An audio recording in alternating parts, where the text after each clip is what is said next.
one thing that we keep talking about here as our group is hunting at the same time isn't the same as hunting together. And under Brian Callahan, we will be going out and hunting together. Not anymore. That was Rand Carthon. Today, you know the news. Stillman and Company, 102.5, 106.3 The Game, streaming live on Twitter, Twitch, YouTube, and Facebook Live. And we are live from the Busy Bee Plumbing, Heating, and Air Conditioning Game Nashville studios. You know the news. Rand Carthon is out as general manager of the Tennessee Titans. If you listened to the program yesterday, I kept telling you, everything I'm hearing is Rand's out, Callahan's safe, and Brinker, it was a question mark. And the last segment of yesterday's show, I said the one thing I'm not interested in is Chad Brinker staying around if Rand Carthon gets fired. But these are our Tennessee Titans. These are our Titans who never, ever, ever, ever do anything right anymore. It is amazing how if there are 10 options for the Titans to choose from, they seem to always pick the dumbest one. And today is no different. So many people are probably expecting me to gloat. I did, after all, say on the night of the NFL draft that I would lead the parade the day that Rand Carthon got fired. And I am not shedding any tears over the departure of an unaccountable general manager who, quite frankly, I didn't think told the truth very often. Full of hyperbole and telling you how great things were going to be and how great his picks were and how great the offseason was. And again, I never got it. I never saw it. It never said GM to me. It never sounded. The first press conference was good. And after that, the signs were obvious. Either he didn't know what he was doing, or there was no way that he was going to be able to figure out what he was doing. So I am not shedding any tears today over Rand Carthon's departure. Zero. In fact, when I saw the news today, I was kind of like, yep, that's what I figured would happen. But then there's the reality of why I didn't want Rand Carthon to be general manager of the Tennessee Titans anymore to begin with. And it was because I want the Titans to be good. I can't speak for every other host when it comes to this station and what they want out of their job and what they get out of their job and for me, it's twofold. One, doing sports radio is a really fun job. But number two, it's this. I love the Titans.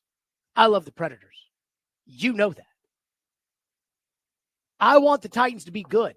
And I don't care who the general manager is. If they're going to be able to build a winning team. And I never felt like Rand Carthon was going to be able to do that. I'm not going to ask for an apology, but I did promise all the Let Rand Cook people out there, the distinguished gentlemen on the YouTube chat, every single one of you, I promised, I said, if they win the Super Bowl and Terry Bradshaw hands him the trophy and he says, screw you, Jared Stillman, into the microphone, I'll be the first to put my hand in the air and say, you know what? I was wrong. They were right. He was right. You were right. The Titans were right. Rand was the man. But that's a two-way street. And I do want some, hey, Jared was right. Because today, Rand Carthon is not going to win a Super Bowl with the Tennessee Titans. And so, if that was just the case, you probably would think today's a great day. Oh, Rand Carthon's out. Jared's been banging on Carthon and everything else in it. But I have been very careful in my criticisms of the front office of the Tennessee Titans over the last year to include Chad Brinker in every criticism that I have of Rand Carthon and the Titans front office. Because I think the collaboration that the owners so desperately desired means that everybody is responsible for how bad this is. But today, Amy Strunk said, I don't think that's the case. Brian Callahan stays, Chad Brinker stays. Rand's the scapegoat, fairly or unfairly. And I think for a lot of people out there, and even me, who was holding on to hope, because again, I know Amy could be a good owner. because I've seen it between the years of 2015 and 2022. But today, Amy may have cemented herself as one of the worst owners, if not the worst owner in the NFL. And that's wall firing a general manager that had to go. Because the reality is today, she chose the single most dysfunctional option when it came towards fixing her franchise. If she really believed in the path and the vision and everything they talked about last year, then she would have held strong. And she would have said, look, the results weren't good enough, but, and then defended her process and defended her people, not just two of the three. Instead, today, Rand is out, but Brinker and Callahan stay. And Brinker will, quote unquote, lead the search for the next general manager. You want to know what that means? Chad Brinker leading the search? It means that Chad Brinker is the next general manager. Whoever gets hired will be working for Chad. Burke Nihill, who is also very much, in my opinion, part of the problem, Burke Nihill said Chad will break ties between the general manager and the coach. So, again, will Chad break ties between the coach and the general manager on game day when it's 4th and 2 and Brian Callahan sends the punt team out and the general manager sitting in his box saying, no, go for it? Will Chad Brinker hop on the headset and say, Coach, go for it? Probably not. So that means that Brian Callahan still has all the responsibilities of a coach. But whoever's going to be general manager will not have the true responsibilities of a general manager. Chad Brinker will have the title of president of football operations, but will have the responsibility of the general manager. I am the general manager in a traditional sense. I want to draft the right tackle. I get to make the call. In this case, the general manager of the Titans will have to ask Chad Brinker if they can draft the right tackle. So they'll hire a general manager so they can say, you're in charge, but you're really not. Because that person probably won't want to be assistant general manager, but that's what they're going to be hiring. And this is the same Chad Brinker that spent all last offseason telling us how great Rand Carthon was. And I don't doubt that, as Amy Strunk said in her statement, she loves the Titans more than you can imagine. I don't doubt that. But I love the Titans more than you can imagine too. And I think the results and the chaos are a pretty strong indication, Rand Carthon or not Rand Carthon, that she can't ever make the right decision. In fact, when faced with a major choice, if she's given 3 options, she'll pick option 4, the dumbest one. The one that's so dumb, you wouldn't even think it was an option. And today is no different. Chad Brinker, who was hired as Rand Carthon's subordinate, his first hire as assistant general manager, is now part of the crew pushing Rand out the door, and he will be the one, the guy Rand hired, that will find the next general manager for the Tennessee Titans. So yes, I'm sure many people expected me to throw that parade that I promised today, and I'm not sad that the unaccountable, incompetent Rand Carthon is gone. I'm not.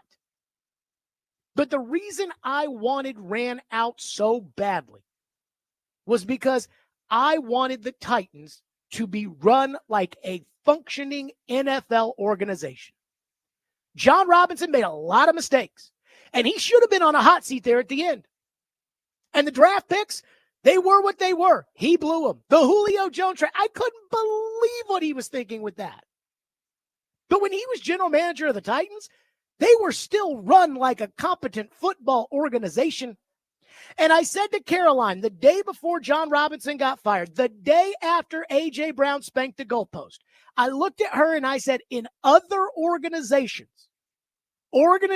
that aren't as stable at the top as the Titans, because I had a lot of respect for ownership and Amy and the way things were run around here at that point in time. I said, in other organizations, somebody's getting fired today.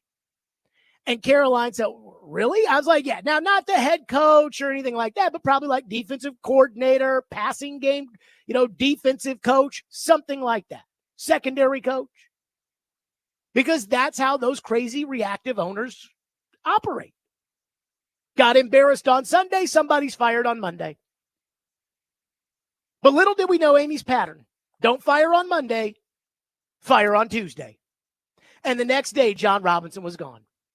And from that point on, this has been a constant stream of chaos and gossip and backstabbing and politics for the owner's favor. And it's never going to get any better. Even without Rand Carthon's incompetence. The reality is, with Chad Brinker making the call, we now have a new flavor of the month from the owner. So again, I'm not shedding any tears for Rand Carthon. But the reason I wanted him out was because I want the Titans to win. And I'm just going to tell you, Chad Brinker is not that guy. So congratulations, because today a symptom has been addressed. But the cause continues to fester. And until that gets addressed, nothing with the Tennessee Titans is going to change. It doesn't matter if it's Robinson, Malarkey, Vrabel, Carthon, Callahan, Brinker, or Stillman. If Amy's going to run this team the way she's been running it for the last 3 years, you will continue to get worse and worse. And while we would say it can't be worse than this, 3 wins, last place, number 1 pick, shockingly, seems to get worse every year, one way or another. And that's the course we're on. 615-737-1025, which is our phone number if you want to weigh in. 615-737-1025. We will get to your phones today, but I will say this. We got a lot of talking we got to do to begin. And coming up next, I'm sorry, but Chad Brinker is not qualified to run the Tennessee Titans. We'll go over that next. Stillman and Company, 1025 The Game.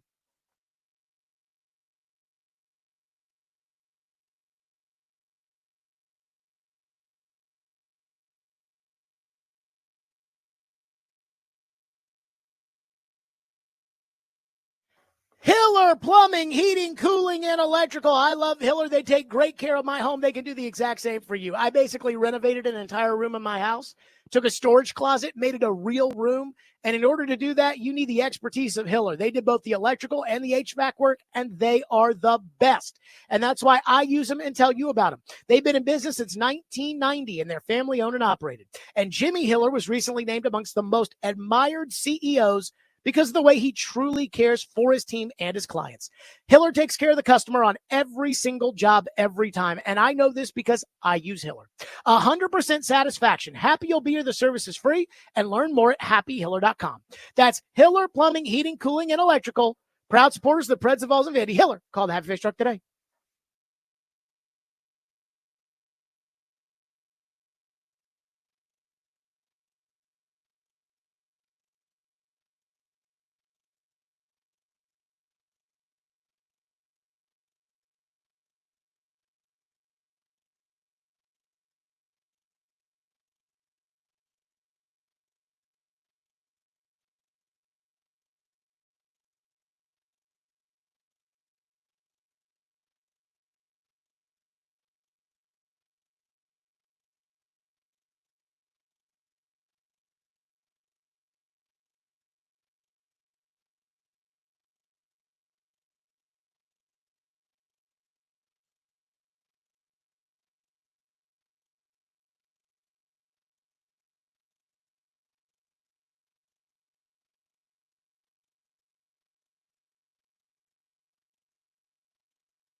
from assistant general manager to president of football operations seems to me like a pretty nice jump here from year 1 to year 2. What does your new job entail? Yeah, it is. It's a great opportunity for me. I look at my role as just I'm here to help bring our entire football staff together and make sure they have everything they need to succeed in their respected roles. And so I'm involved in a lot of things. My background is as an evaluator, a scout, worked on the salary cap. So I still help Rand Carthon and Brian Callahan in those areas. But my day-to-day responsibilities deals with cap management, data analytics, involved in football information systems, communications, just everything you could think of when it comes to the football operations. That was Chad Brinker during the preseason talking about what he does. Is there any clarity there as to what Chad Brinker does? Manage the salary cap. By the way, they have a guy, Vin Marino, who's still there. That's his job. Analytics, IT, communications. So are you an operations manager or are you a football guy? And the Titans were kind of telling people, no, he's more like an operations guy. He's not. His job is to worry about the field turf, not to worry about the players that are on the field. But then at the same time, say, I'm breaking down the film and I'm watching the tape and I'm breaking down the tape and there was always this huge level of ambiguity, this huge layer of, so what the hell do you guys do? And today, we don't know the answer, but we do know this. Chad Brinker runs the Tennessee Titans for the next 5 minutes. This is how Amy operates. It is the flavor of the month. She loved Mike Mularkey, and then she didn't. She loved John Robinson, and then she didn't. She loved Mike Vrabel, and then she didn't. And last year, she loved Rand Carthon. So much so that Ian Rappaport reported Rand Carthon signed an extension last year. An extension. So he's due to be paid for the next 4 years. Which takes us to the flavor of the month this year. Chad Brinker. And I'm just going to say this.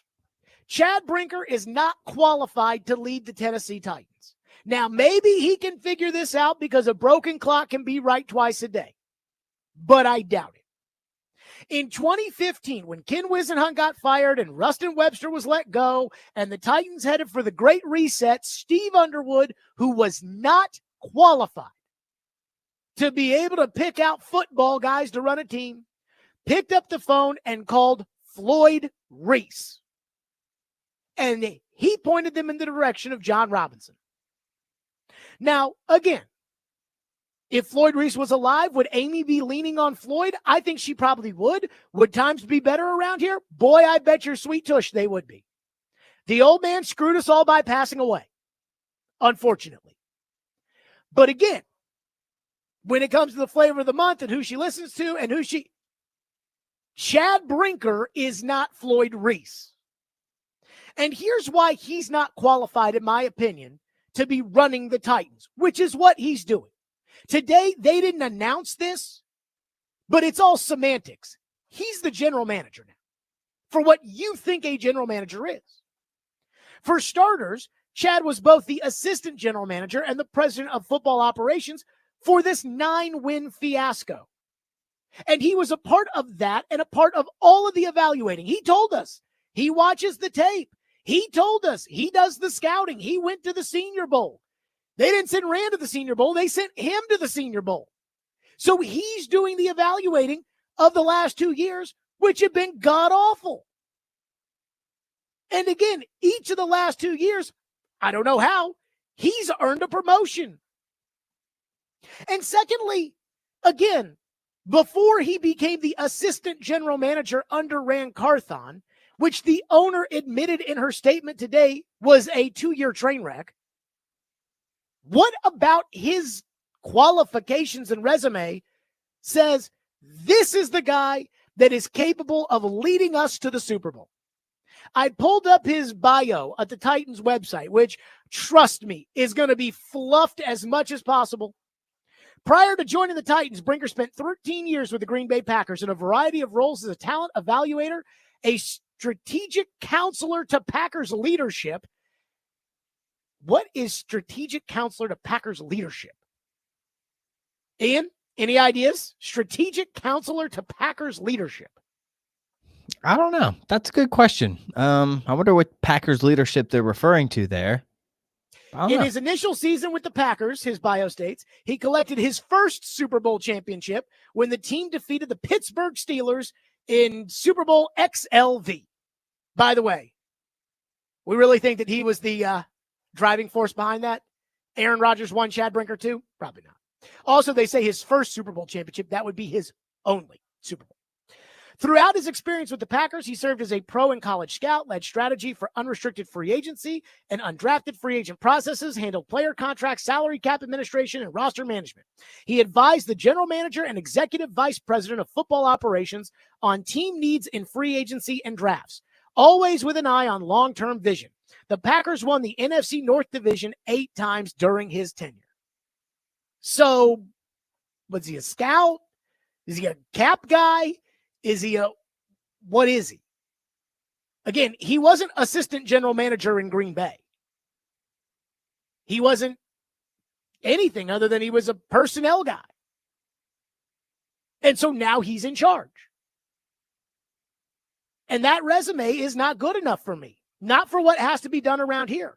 Because around here, they need people who know ball. Not some guy that was up in the Packer offices saying, hey, according to my business school degree, if we draft this right tackle, then it might be able to. And they said, oh, okay. And then they went on with their business. Because I don't know if you've noticed this with Green Bay Packers since Chad Brinker's left, that's still pretty good. So according to his bio on the Titans website, it sounds like he was basically running the Packers. That he was the brains behind all their success. Which, again, I have a hard time believing. But it wouldn't shock me if that's what Amy believes. Because what Amy believes and what the truth is often veer in different directions. And in 2 years, I have seen nothing from Chad Brinker that would give me any confidence that he is anything more than a snake oil salesman. We've made fun of the AI cancer curing injury prevention model. But there is some truth in the laughing about it and the making fun of it. And the hour-long podcast that he did when he sat down with Mike Keith and Dave McGinnis and whomever else to talk about how great things in Titanland were going to be. And I was talking to Adam Vingan about this earlier today. And I said, I went on a walk. It was a Saturday before the Super Bowl. This was before I had a dog and before I had a kid. So I had a lot more free time in my life. And it was the Saturday before I went to Vegas for the Super Bowl. And so I was like, you know what? I'm going to go on a long walk. And they got this hour podcast with Chad Brinker, and I'm going to tune into it. And I tuned into it, and I listened, and I walked, and I thought to myself, as I went on this walk, and I listened to the hot air and the bull crap and everything that spewed from this guy's mouth, the snake oil, I said to myself, man, these people think I'm stupid. You know, I always tell people when they get into radio, you're not Moses preaching down to the Israelites. You are one guy talking to one person in the car. Right now, you're probably in the car, and it's just you driving along, and so it's me and you, babe, just us. And that's what the medium really is. That's the connection with the audience. And so, again, this podcast, it's Mike Keith, Dave McGinnis, Ramon Foster, Rhett Bryan, and Chad Brinker, and I'm listening to the 5 of them, and I'm like, these people think I'm stupid. They think we're all stupid. They're treating us like we're all morons, talking about, man, I'll tell you, boy, that collaboration, you talk about that so great. We're going to be so good. And I'm like, do you guys think I'm stupid? And yet I think I've realized something. I'm not the one who's stupid. It's them, the Titans. It's Amy. She's the one that listens to that podcast and thinks, man, I think we're on the right track. And that's the scary part about all of this. So again, they can say, we're looking for a GM who just wants to get in the equipment room and sniff a musty jock.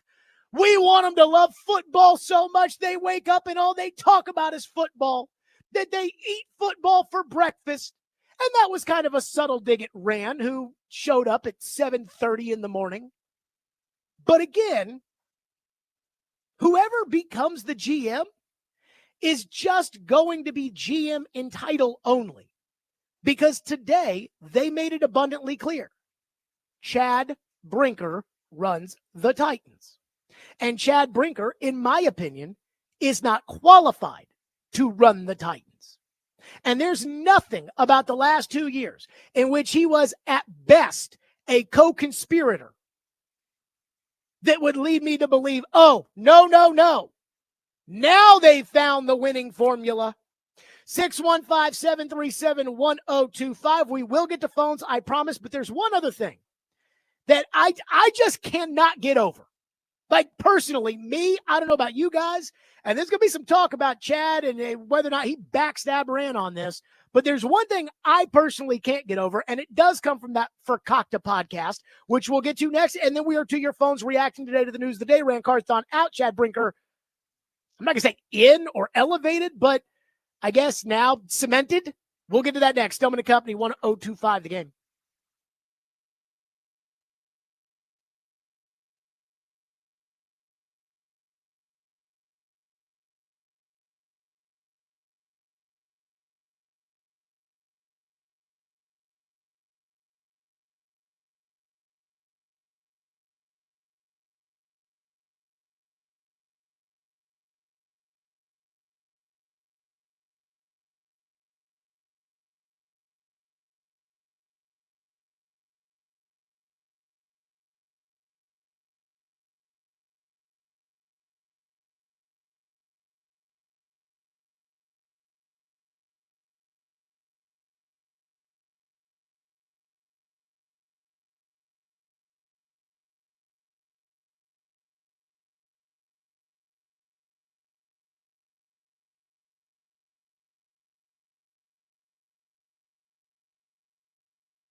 bullcrap. And Chad was too stupid to realize it when I knew all along. Or Chad is incredibly dishonest. And if that's the case, then is that who you want running your football team? I mean, our big issue right now is the lack of accountability with the Tennessee Titans. And here's a guy who just went on his knees for Rand Carthon, who's now, he wasn't good enough. Now I'm in charge to make it better. Let's go to your phones as promised. And I can't get over that. I mean, again, I'm not saying you got to tell me everything. You can't just lie every day. And that's what the Titans do. And they lie to Amy. And that's why she loves these guys. And eventually she'll turn on them too. Once she realizes that Burke Nihill has told her one too many fables.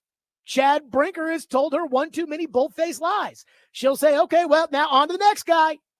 And it's like, well, the honest person's going to tell you what you don't want to hear, so you don't like them. And the dishonest person's going to tell you what you don't want to hear, so you'll love them until you realize that they're full of crap. Phone lines driven by WilsonCountyHonda.com. Adam in Portland is going to kick us off today. It's only fair Adam goes first. Adam, go ahead. Yeah, so I think you're doing really good with this subject, just because I feel like the Brinker, if you don't fire both of them, man, it's like firing Luigi and leaving Mario. It's stupid. Like you're going to get the exact same result. And businesses, big corporations, anybody that was ever worked for him, they do this. They have fall guys in place just to look good. That's the only reason he got fired today, was to look good. If that's the case, I think they're going to end up hiring somebody like Jeff Fisher. I don't know if it's going to be Jeff Fisher, but if Brinker's the one who makes the decisions, then they'll have somebody like Fisher who they know, like Amy trusts, somebody who can be really good with the media and just kind of leave them alone. They'll have somebody like that hired in. That's what I think. Yeah, I'm not sure that's what's going to happen. Thank you for the call. I'm not sure that's what's going to happen. I think you're going to get somebody Brinker worked with in Green Bay is going to be who Brinker hires. But again, does it even matter who Brinker hires? Brinker is the guy in charge. See, here's what's crazy about the Titans is they're going to hire a GM. They're going to call him the GM. He's going to do press conferences like the GM, but he's not going to be the GM. He's not going to have final say on what the roster is going to be. He's not even going to have medium say. He's just going to be there. He's going to essentially be an assistant GM, not a full-time GM. Brinker is the GM, period. That's what he is. And they won't say it, but it's the truth. When you are this is, baseball does some of this, president of baseball operations, and then they have a GM under it, but the president of baseball operations, the one in charge. None of it matters. What matters is who is the decision maker. Chad Brinker is the decision maker. They're not looking for a GM, folks. And it doesn't matter who they hire, unless that person can stab Brinker in the back the way that Brinker, apparently, it looks like, stabbed Rand Carthon in the back. More of your phone, 615-737-1025. And plus, Brian Callahan said something yesterday. I'm not sure did any favors for Chad Brinker. We'll get to that in your phone. Stillman and Company right here on 102.5 and 106.3 The Game. Tune into 94.9 The Fan tonight for Vandy basketball. The Commodores will take on Mississippi State at Memorial Gym. 8 o'clock tip-off, pregame at 7:30. Coverage also available on the 94.9 The Fan app and at theGameNational.com. Vandy basketball is presented by Athletes Unlimited Pro Basketball, coming to Nashville's Municipal Auditorium February 5th through March 2nd. Go to AUProBasketball.com for more details and to purchase tickets.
I know you and Rand, you guys talk every day, as you said, but what was the involvement like for Chad Brinker? Like how did that work?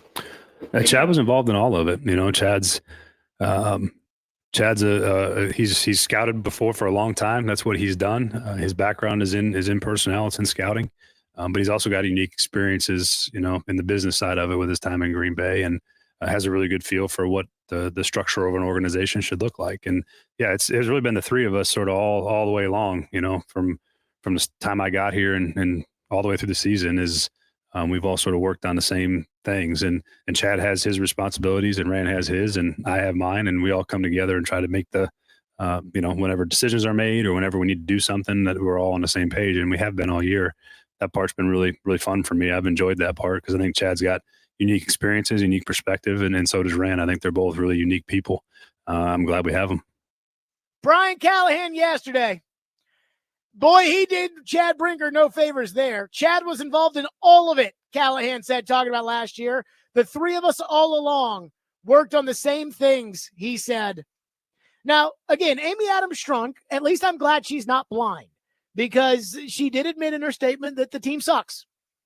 But if you're going to look at this and say we're not heading the right direction, there's no way you can't argue that we're heading the right direction.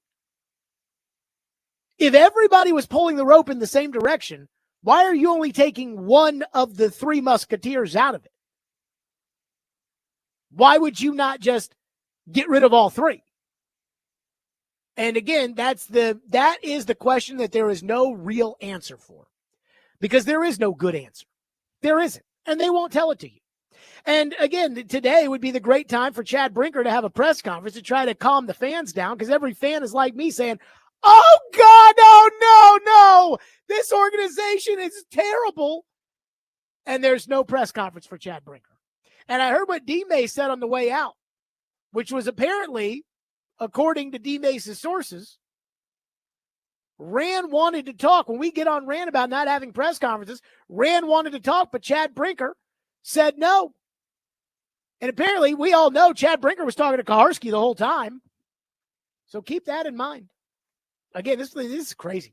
Brad's up next here on our program. Thank you for waiting patiently. Brad, go ahead. Yeah, you know, I'll have to say I'm as low of a point as I've ever been as a Titans fan, which goes back to 97. When I look at the Titans right now, the biggest thing that sticks out is leadership and communication.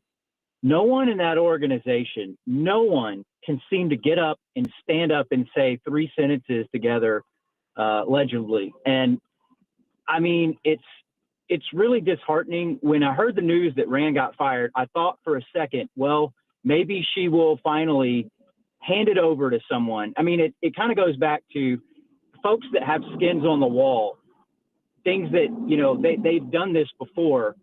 It's the opposite of what the Titans are right now. If you look at Pete Carroll, you mentioned him the other day. I think that's exactly what the Titans need right now. You know, I don't care if he's 80 years old. We have the opposite of Pete Carroll right now. We have nobody that has a vision, nobody that has any confidence. And, you know, Amy is just letting everything fester. And, you know, the clown show that everybody's talking about, it actually looks like that. And you know what? This is the year I'm not renewing my season tickets, and it sucks. But that's where I'm at, and I'll just hang up and listen. Yep, thank you for your call. You know, I hear a lot of people that aren't renewing their season tickets and that have been priced out of the new stadium. And then I hear the other people tell me, man, they keep selling those PSLs, so somebody's got to be buying them. I don't know what's going on there with that. But I'll say this. I think Amy is lucky, and maybe this is why she waited before she went Leroy Jenkins on this organization. But I think Amy is incredibly lucky that she got the stadium deal done, because right now, if that same stadium deal was up in front of the Metro Council right now, I'm not sure it'd pass, because the constituents are so mad at the direction of the organization. It's a lot like why the Texans were able to get a stadium built in Houston, but Bud Adams was not. And it was because, again, Bud Adams was a terrible owner. And that's why he's not in the Hall of Fame. He should be in the Hall of Fame, and he's not, because the fans in Houston hated him so much, and this is why. And Amy's now doing the same stuff. Let's go to Tristan in Brentwood, who is up next on our program. Tristan, thank you for calling and thank you for waiting. Go ahead. Hey, thank you for taking my call. Hey, fire Chad, fire Brian Callahan, get this organization back to its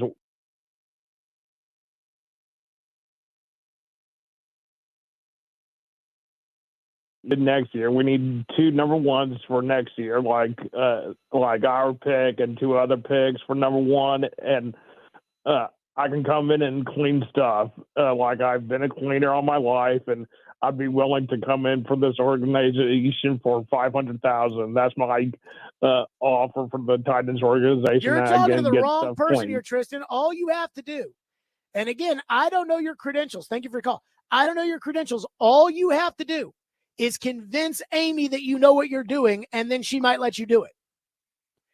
And I think I said this on the air. I want to say Friday, because I think I was back last week on Thursday and I had a full show on Friday.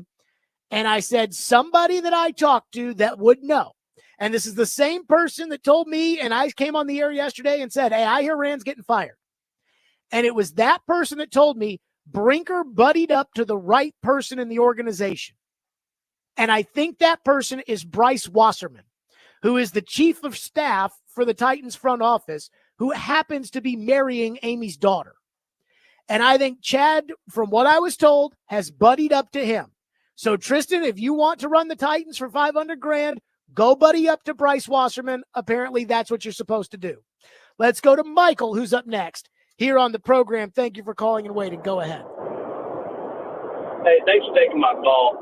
Yeah, I don't know. We're picking number 1 this year. We may as well just start looking at next year, too, because we're probably going to be picking number 1 in the next year's draft and maybe even the year after. I mean, the decision today, I saw Carthon got fired and Chad Brinker was saying, it's exactly like what I called it yesterday and said, he cut 1 head off, 2 more grow back. It's exactly what.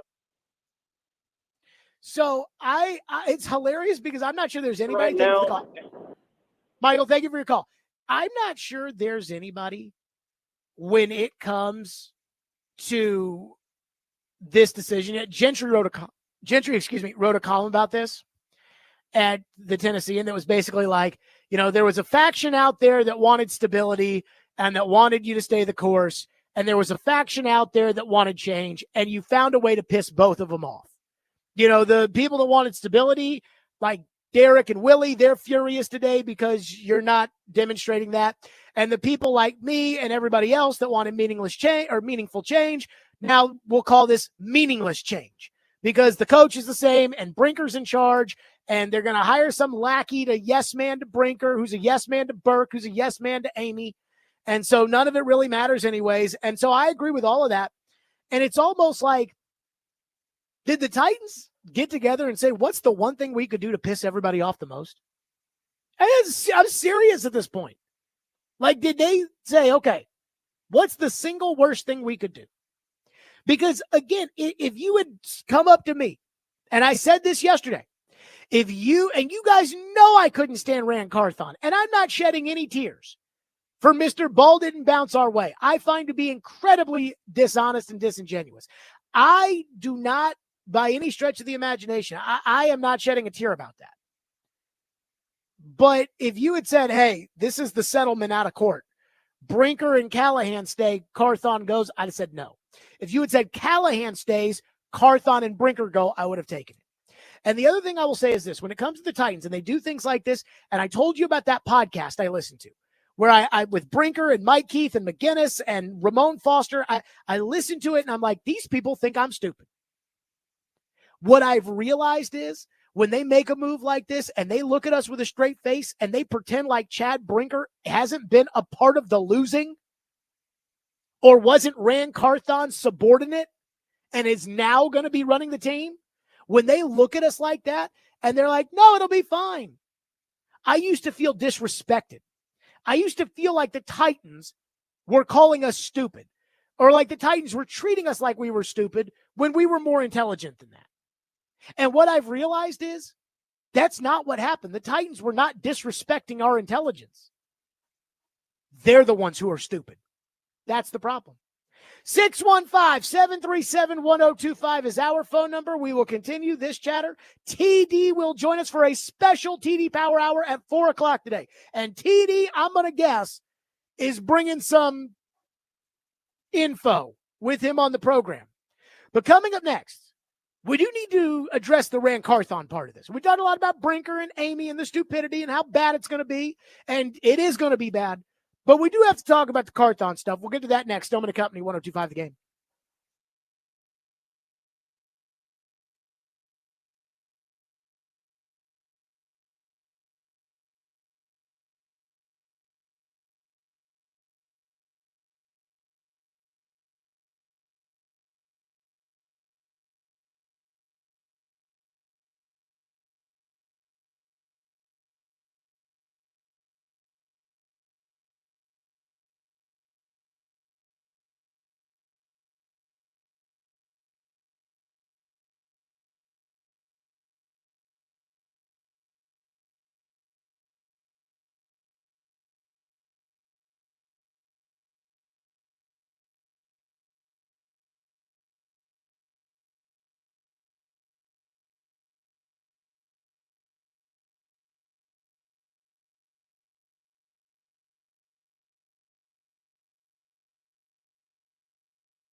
Stillman and Company, 102.5, 106.3 The Game, streaming live on Twitter, Twitch, YouTube, and Facebook Live. We are live today from the Busy Bee Plumbing, Heating, and Air Conditioning Game Nashville studios.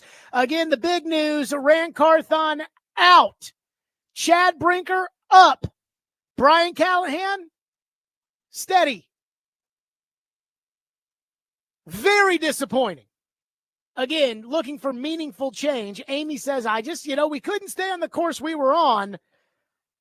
But you kind of are. But I want to put Brinker to the side and Callahan to the side and Amy to the side and Burke Niel to the side. And I want to talk for a second, if I may, about Rand Carthon.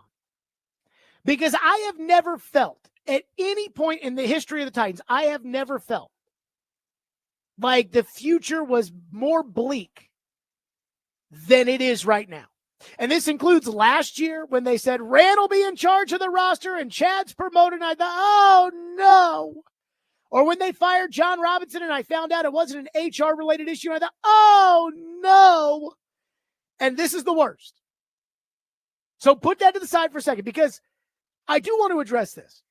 And TD will be with us for the TD Power Hour, a special TD Power Hour at 4 o'clock. Just because I don't like Chad Brinker being in charge of the Titans does not mean that I didn't think it was the right move to move on from Rand Carthon. Let's talk about Rand Carthon for a second. Rand Carthon was not accountable. He was not honest, in my opinion.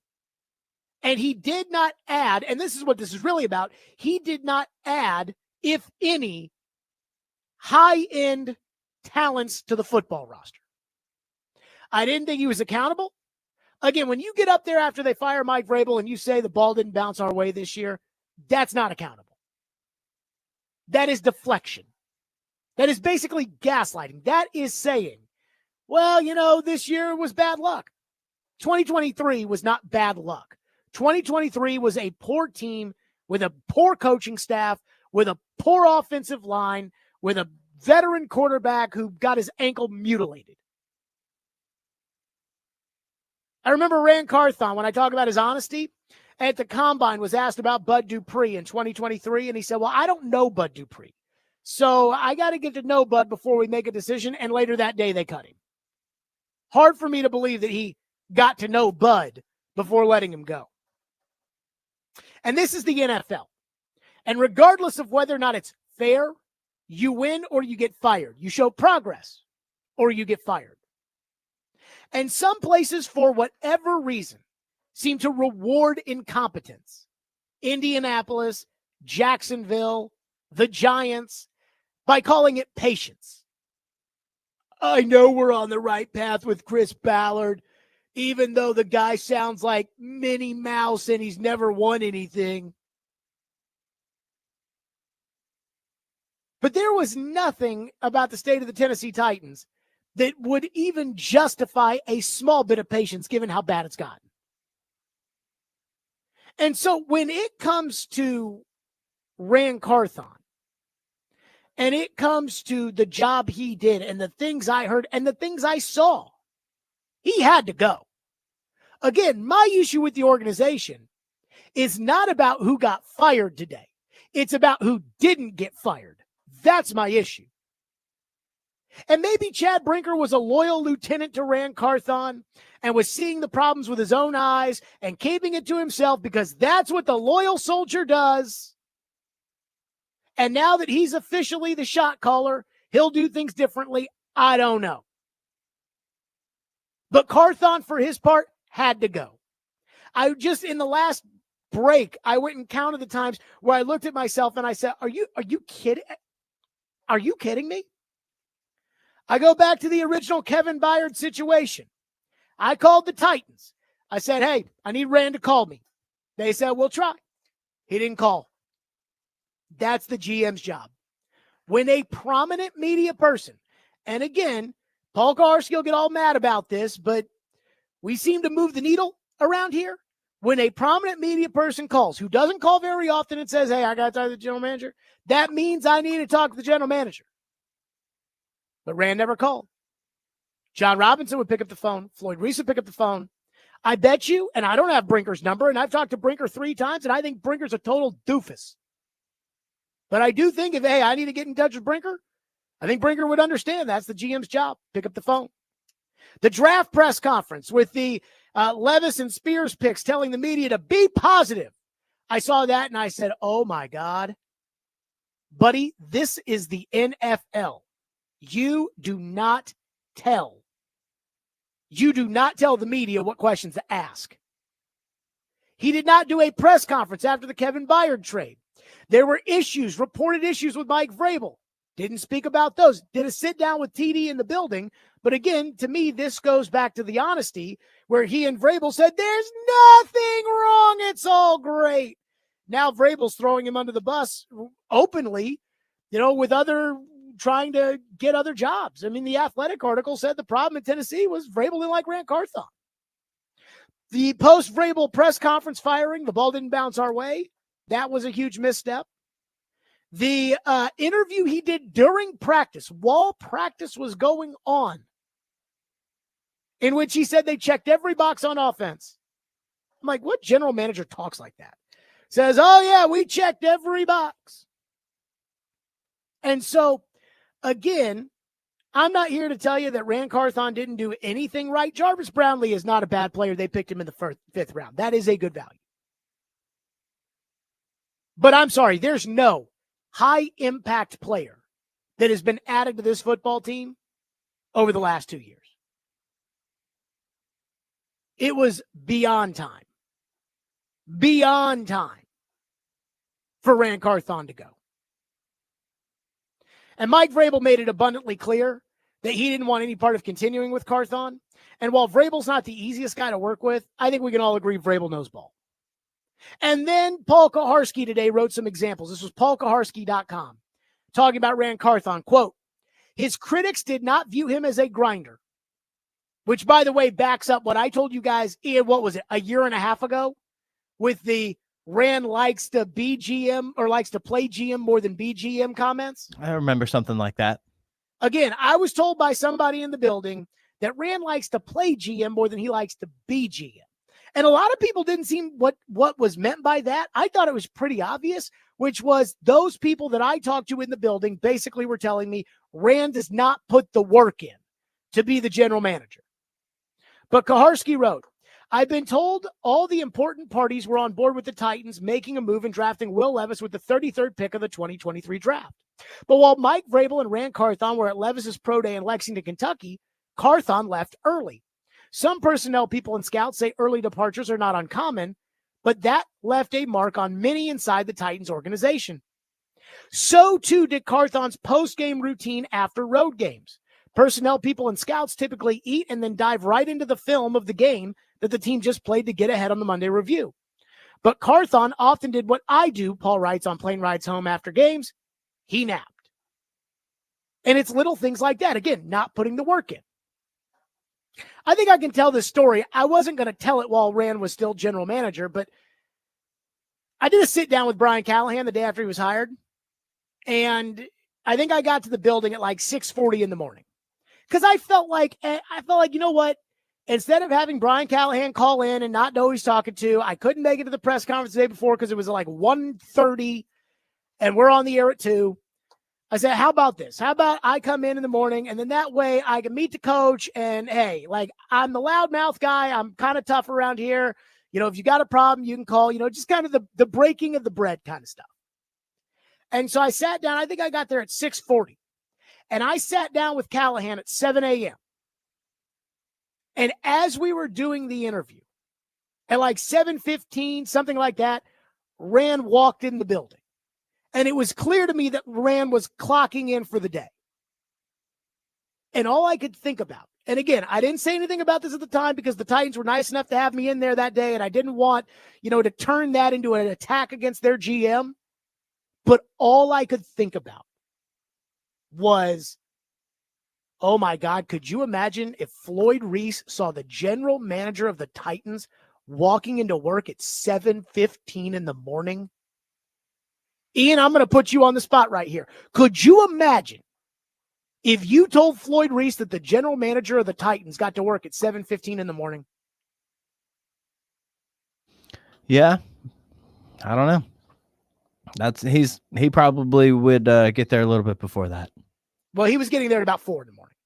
And that's the lifestyle. And it's a different world now, that people do more at home and people do. And I get that. But again, that was something that just kind of left a mark on me. And again, it goes back to what Paul said. His critics didn't view him as a grinder. And so I do believe all of that. And so again, today we could sit here and complain about Amy, and we have every right to do that. She's a terrible owner, might be one of the worst in the NFL, if not the worst. Hard for me to put her ahead of Tepper in Carolina. Hard for me to put her ahead of some of these other guys, Woody Johnson and Jimmy Haslam, but she's there with them. And Chad Brinker, I don't trust a word that guy says. And Brian Callahan, good guy, not sure he can coach. But as far as, how dare they fire Rand Carthon, it's like, whoa now. Like that, I think he deserved to go. 615-737-1025. We'll get to your phone, 615-737-1025 plus. This time last year, I told the Titans, I said, all right, look, one of us is going to be right. Either I'm going to be right or you're going to be right. Today, the Titans, they certainly won't admit this publicly, but they are admitting that I was right by firing Rand. Now comes the second part of this. We'll get to that next. Stillman & Company, 102.5 The Game.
I'm telling you right now, I'm reading all the social media that's going on. Amy Adams is the most disliked person in Nashville, Tennessee currently. I think so. I'm telling you, I'm going through. I'm reading. Nick Barris put something out. There's hundreds of weight in there. It's all can't stand. You put stuff out. I have. Jared has down the line. Amy Adams is the most disliked person currently in Nashville, Tennessee, and it's going to be for a while. It's not even close. Great job, Amy. That was Joe Dubin today. I was in my car and I heard that and I laughed out loud.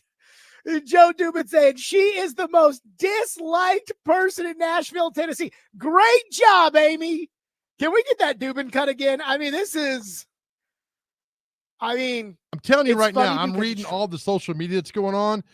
Amy Adams is the most disliked person in Nashville, Tennessee currently. I think so. I'm telling you, I'm going through. I'm reading. Nick Barris put something out. There's hundreds of weight in there. It's all can't stand. You put stuff out. I have. Jared has down the line. Amy Adams is the most disliked person currently in Nashville, Tennessee, and it's going to be for a while. It's not even close. Great job, Amy. I mean, is it not amazing? Amy fired John Robinson, and there were a lot of people that were like, yeah! And then Amy fired Vrabel and put Rand in there, and there were some people that were like, whoa now, whoa now, whoa now. And now it's like, yeah, the Rand club hates Amy. The anti-Rand club, because they put Brinker in charge, they can't stand Amy. I mean, Derek Mason is calling it a circus.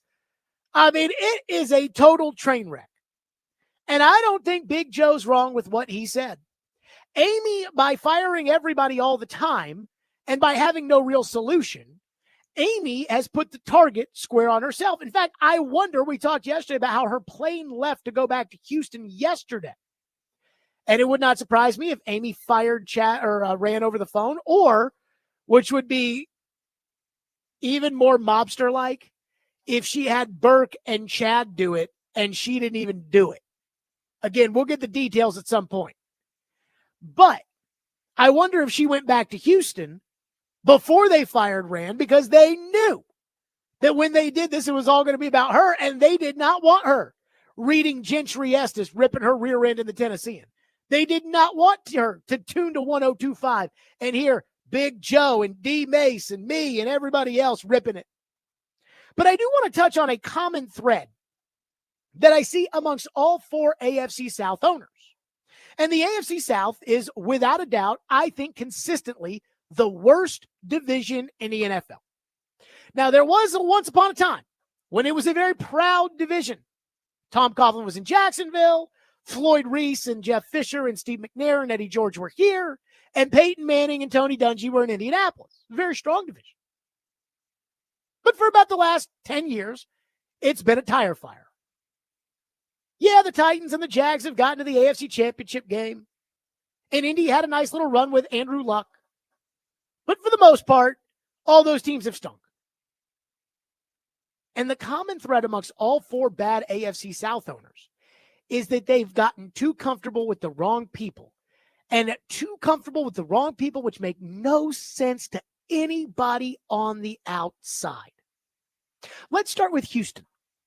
Anybody remember Jack Esterby in Houston? He was the team chaplain who had the owner's ear because they prayed together. Amen. He got promoted to vice president of football operations, ran the general manager out. Then when Bill O'Brien got fired, he became the interim general manager. Again, the team chaplain.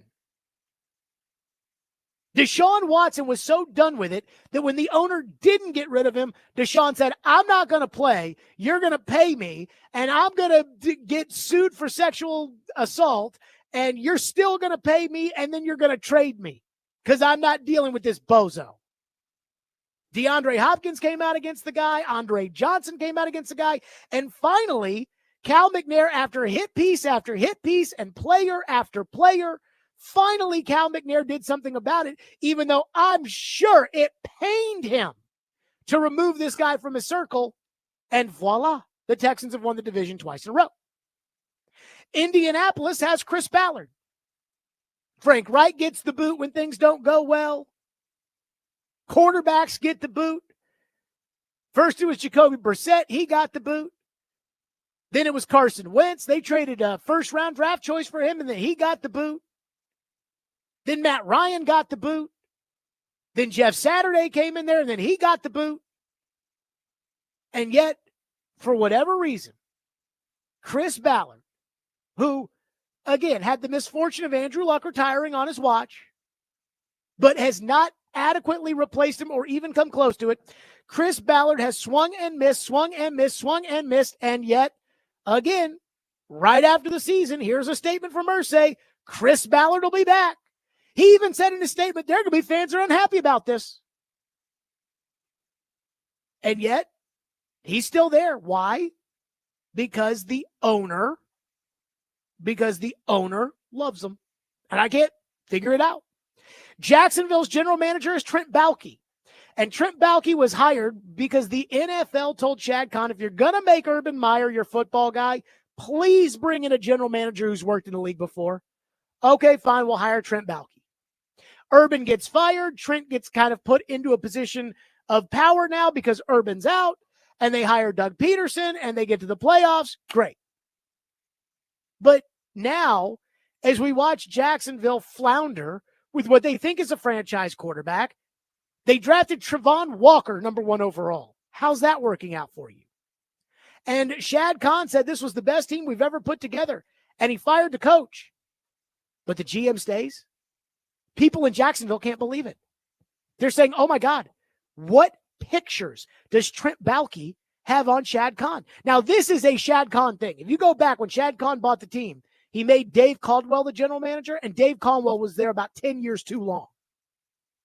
Trent Baalke is the same guy, by the way, who got the ear of owner Jed York in San Francisco and won a power struggle over Jim Harbaugh.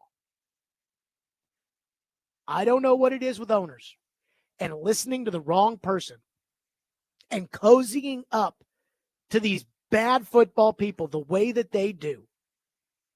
And with Amy Adams Strunk, I don't know if the person she's cozied up to is Chad Brinker or if it's Burke Nihill. But it's one of the two, and one of the two is leading her down this path of dysfunction. It might be both of them.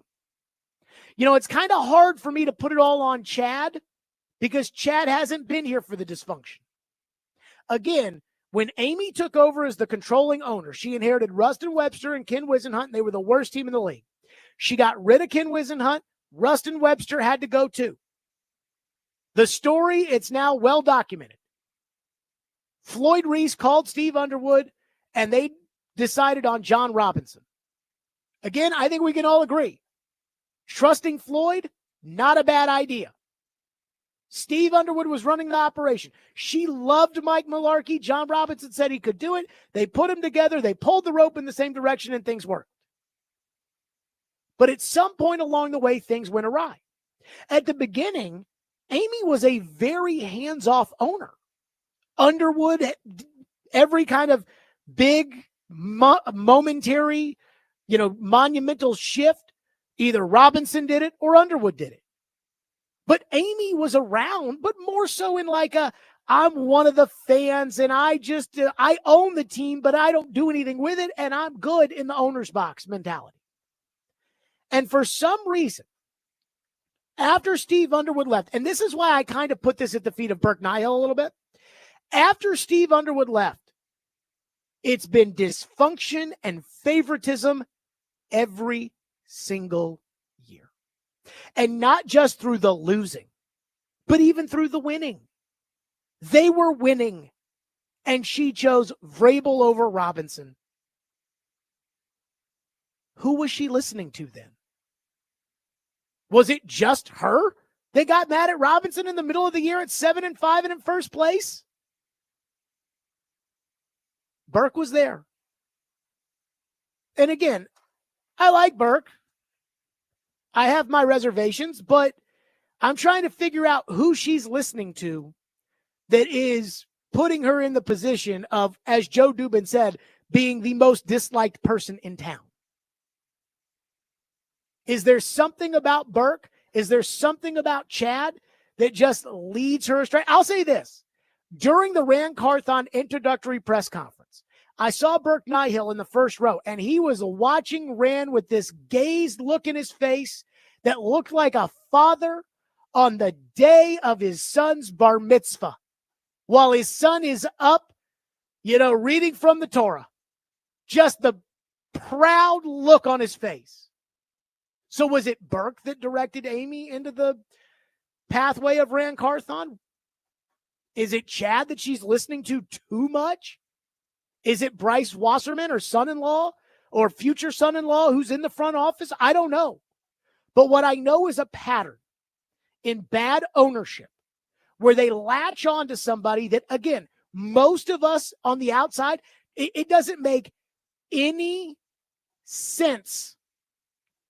It doesn't make any sense to us of how the owners can love this person so much. How can Jim Irsay love Chris Ballard that much? How can Cal McNair love the team chaplain that much that Andre Johnson has to say something about it? And that's what's going on here. It's like a friend who's got a relationship with a significant other that all of your friends hate. We've all been there. Gosh, did you hear they're back together again? Oh, God, why does he do that to himself?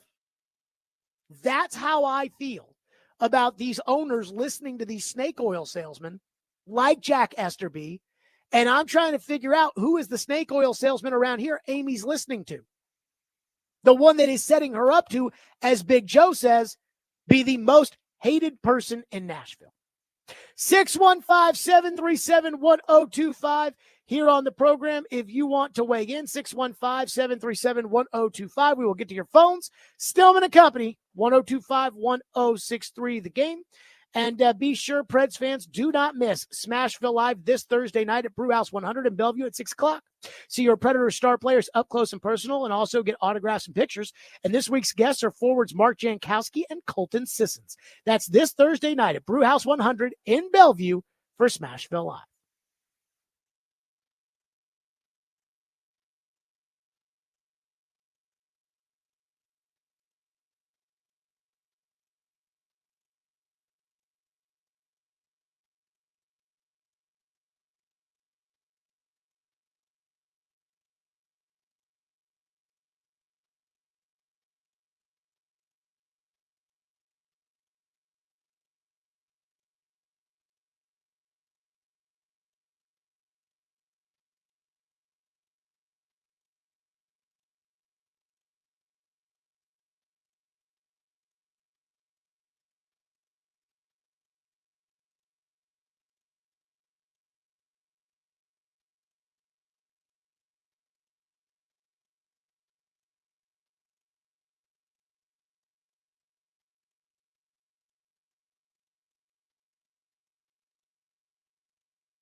I'm extremely grateful and appreciative.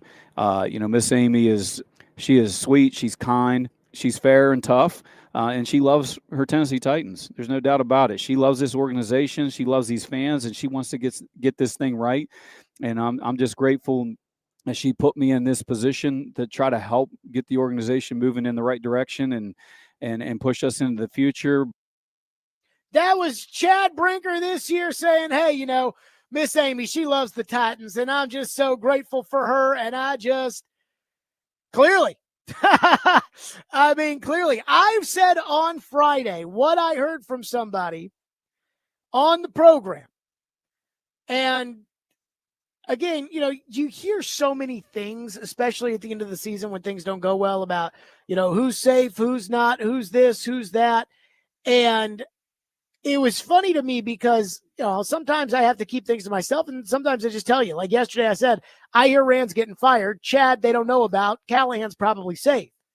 But somebody texted me, and I relayed this message when it came to Amy, which was, quote, the thing about Carthon is how much AAS, which is Amy Adams Strunk, the thing about Carthon is how much Amy Adams Strunk wants to turn things over to Brinker.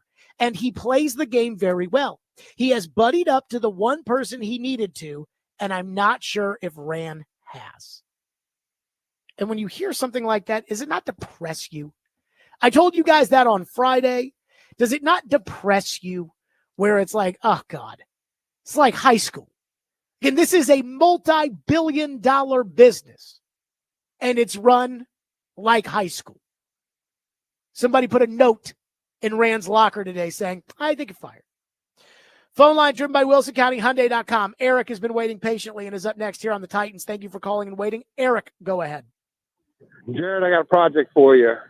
I think the perfect guy they need to bring in, and I'm not an Alabama fan, I want to see Nick Saban come over, be the general manager here. He can kick this other guy that kept his job out. And I don't know if he'll put up with Amy, but he's the perfect guy. Give him a second shot in the NFL. Everybody's going to respect him. Most of these coaches have worked for him at some point. Let's bring Nick Saban on and get going on it. I don't know why they don't just call up Vince Lombardi. While we're asking for Nick Saban. Again, I think if you want Nick Saban to come coach in the NFL, you better be Cincinnati. Like, you better have Joe Burrow or Kansas City or something like that, because Nick Saban is not coming to the Titans to do that. Here's what I think you have to do if you really want to get this right. Again, I think a lot of people are assuming, and I am certainly one of them. What's crazy is I think members of the Rand Club are assuming this just as much as people of the anti-Rand group are assuming this, which is I'm making the assumption that the Titans have almost no shot of getting this GM hire right, or this GM having the type of authority that a GM would need in order to make the football team good again. Distinguished gentlemen, can we agree on that? That, again, there's almost no hope. But if you did, and you wanted to have hope for the Titans, you would need to find the perfect person for the situation. And that is going to be so hard to do, because you're going to have to find a GM candidate. You can't just, all these, upshot GMs. I think it was Albert Breer maybe, or somebody said, watch out for Ian Cunningham of the Bears. Ian Cunningham's not coming here. Ian Cunningham wants to go somewhere where he'll actually be the general manager, where he'll get to pick the coach, where he'll get to pick the players, not where he has to call up Brinker and say, hey, Chad, I want to take the right guard. What do you think of that? I don't know. The analyticmodel.com doesn't say that, but if you end up picking the right guy, I'll take the credit. You pick the wrong guy, we'll all blame you. These guys don't want that job. So it has to be somebody that would be willing to be assistant general manager, really, because that's the real job. And they'd have to be willing to work with Brian Callahan and see the same vision with Brian Callahan. And they'd have to be willing to put up with Chad Brinker's bullcrap and Burke Nihill and Amy Adams Strunk and the other people that own the team. I had somebody from the Robinson administration tell me one time, they said one of the hard parts that John Robinson dealt with as general manager of the Titans was John always had to answer to like 100 different people. So you'd have to get somebody that's willing to do that, has the experience to be able to put together a good football team, and isn't going to go all my guy on everything. My team, my coach, my players, my draft picks, because the second that happens, again, Chad or Burke or Callahan or Amy, it's going to all be a nightmare. And I don't think you guys understand how hard that is going to be to find. Again, they can find some slappy in Green Bay who's, 19th on the totem pole there, and they can work for Chad because that person would like to be an assistant general manager, but called general manager. But I'm talking about getting a real person in here who can save the franchise. That's going to be so, so hard. I mean, it reminded me of when Caroline left the radio show. And Chase was talking about what we were going to do in that time slot. And it was like, here's what's hard about when you've got a show where Willie and Derek have been together for so long, you're going to have to bring somebody in who hasn't worked a lot with Willie and Derek. And you're going to have to bring somebody in who knows as much about Nashville sports as they do, because the last thing you want to do is bring in some guy from Sheboygan and he comes in here and he's trying to learn about Nashville sports on the fly, or she's trying to learn about Nashville sports on the fly. And it has to be somebody who can lead a radio show, because Willie's gone half the time with the Predators and Derek's the former player on the show. And it has to be like, there's a lot of boxes that had to be checked. Thank God Adam Vingan was out there, because he literally checked all those boxes. It's going to sound like Rand over here, but it's hard when you're looking for, a puzzle piece to fit in there, more so than when it is, hey, here's a blank canvas, John Robinson, paint it. There's a big difference between the two. And that's what they're looking for. They're looking for the puzzle piece right now.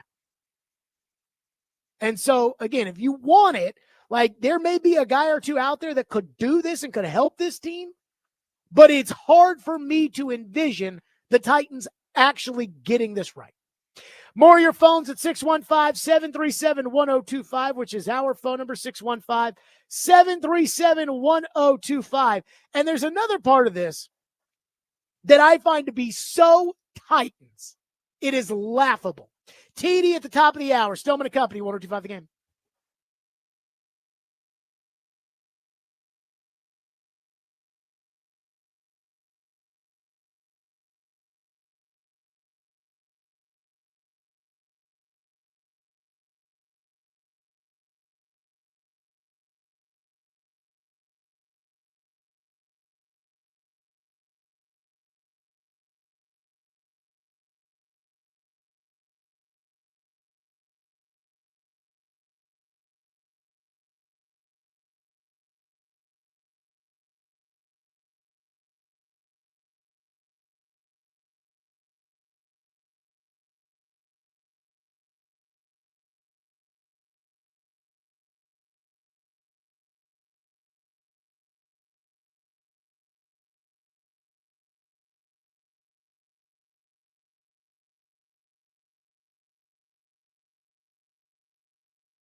Tennessee Titans are going to have to find a new general manager.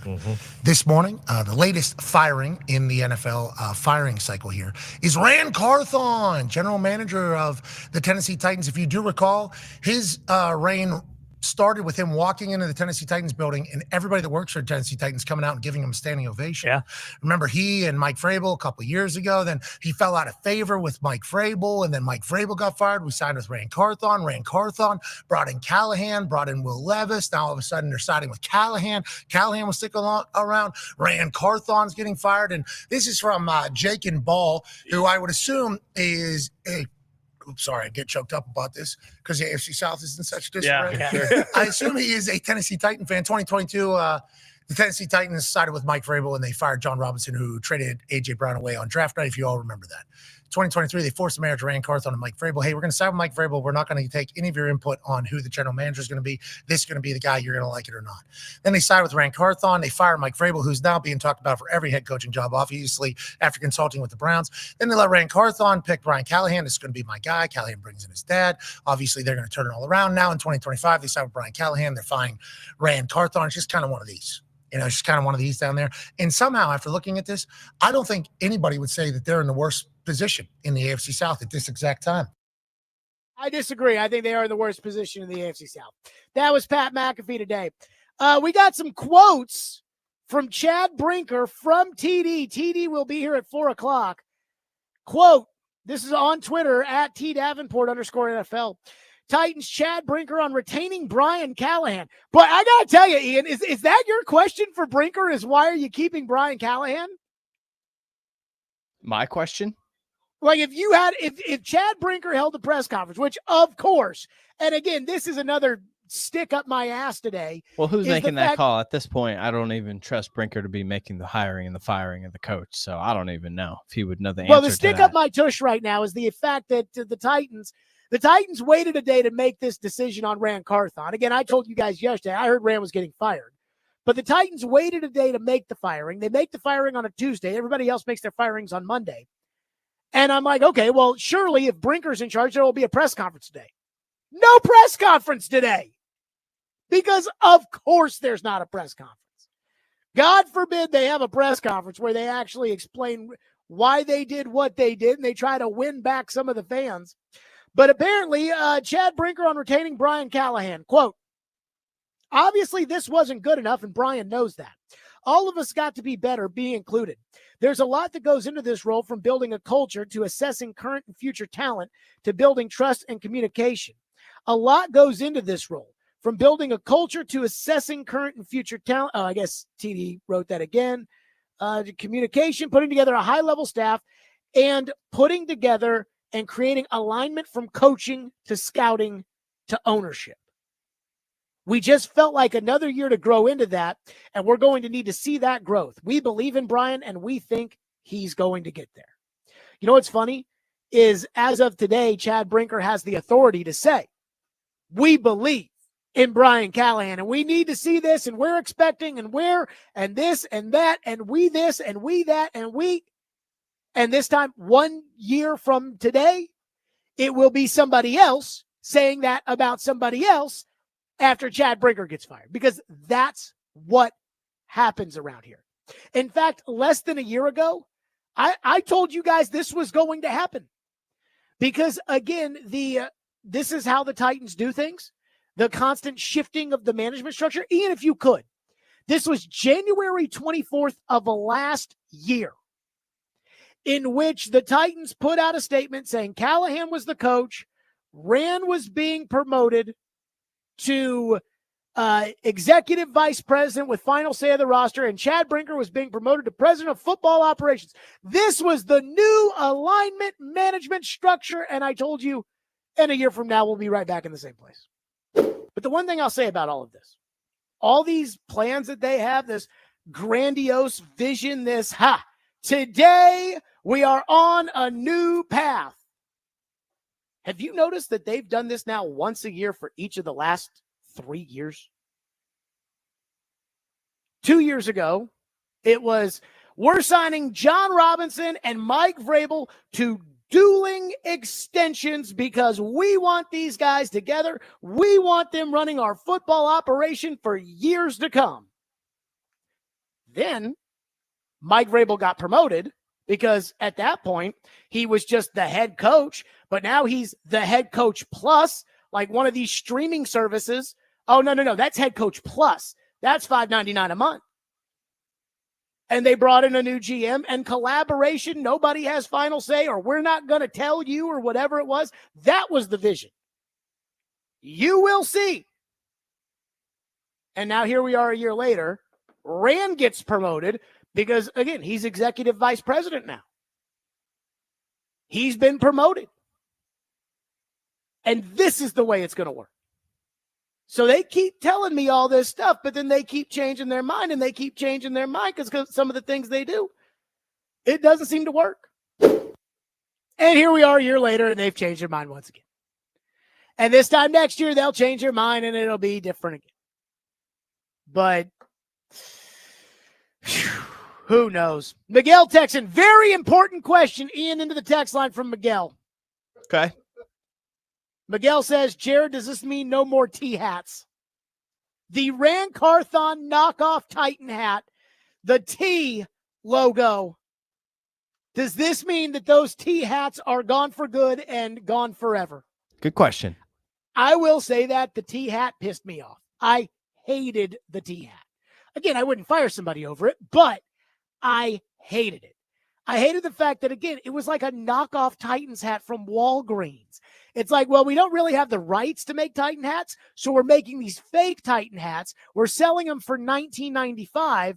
You know, I'll never forget, Louisville won the national championship in basketball like 10 years ago, and Kevin Ware was a player on the team. I don't know if you guys remember this, but he broke his leg in the Elite Eight, and it was a CBS game, and Jim Nantz was doing it, and so everybody saw it on TV. It was gruesome. You saw Disturbing, the bone. yes. Yeah, you remember that. You saw the bone. Oh, pop out. I made a point not to look, yeah. So when I walked out of the Georgia Dome after they won the championship, there were guys on the streets selling T-shirts that said, "Won it for Kevin. Get your Won it for Kevin shirts right here. Won it for Kevin. Won it for Kevin. $10. Won it for Kevin." That's what the Rand Carthon T-hat was. And I am glad that the T-hat, well, again, he said maybe the guys still have them. They're like, tribbles, and they just keep multiplying no matter what. One texter says, if you're an unemployed former general manager or executive like Thomas Dimitrov, would you be a little skeptical about taking a job with the Titans? Yes. I think if you're somebody who wants to run the team, you will not be interested in this job because you won't be running the team. Chad Brinker, as of today, runs the team. Now, here's where, the Dimitrovs and the Spielmans and those guys at least might take the job. And that is from the standpoint that if I was a prospective general manager and I didn't have a job, if I was one of these hot candidates, I would not be interested in the Titans. Because, again, I want a job where I am GM, where I am the shot caller.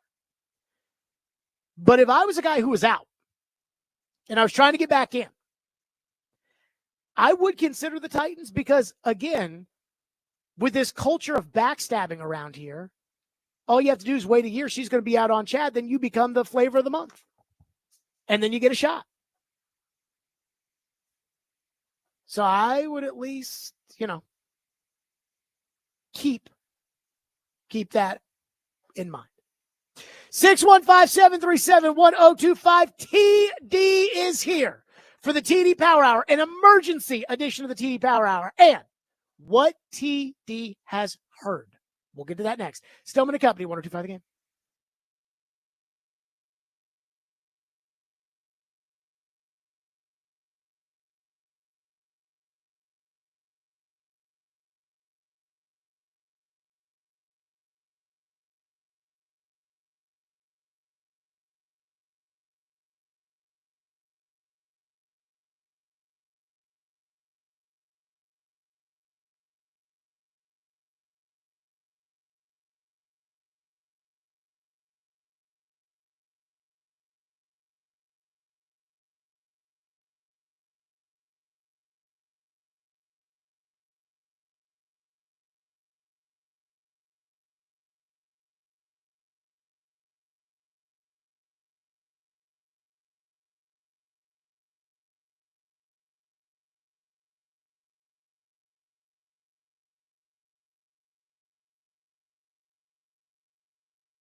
Stillman and Company, 1025, 1063 The Game, streaming live on Twitter, Twitch, YouTube, and Facebook live from the Busy Bee Plumbing, Heating, and Air Conditioning Game Nashville studios. An emergency TD Power Hour has been called. Teron Davenport, ESPN, is with us. TD, thank you so much. First, let me note, Trevor will join us tomorrow on the program, as will Barry Trotz. Due to the big news today, the Titans have fired Rand Carthon, and Chad Brinker will lead the search for the next GM, who will report to Chad Brinker. TD, thank you for stopping by on an emergency basis.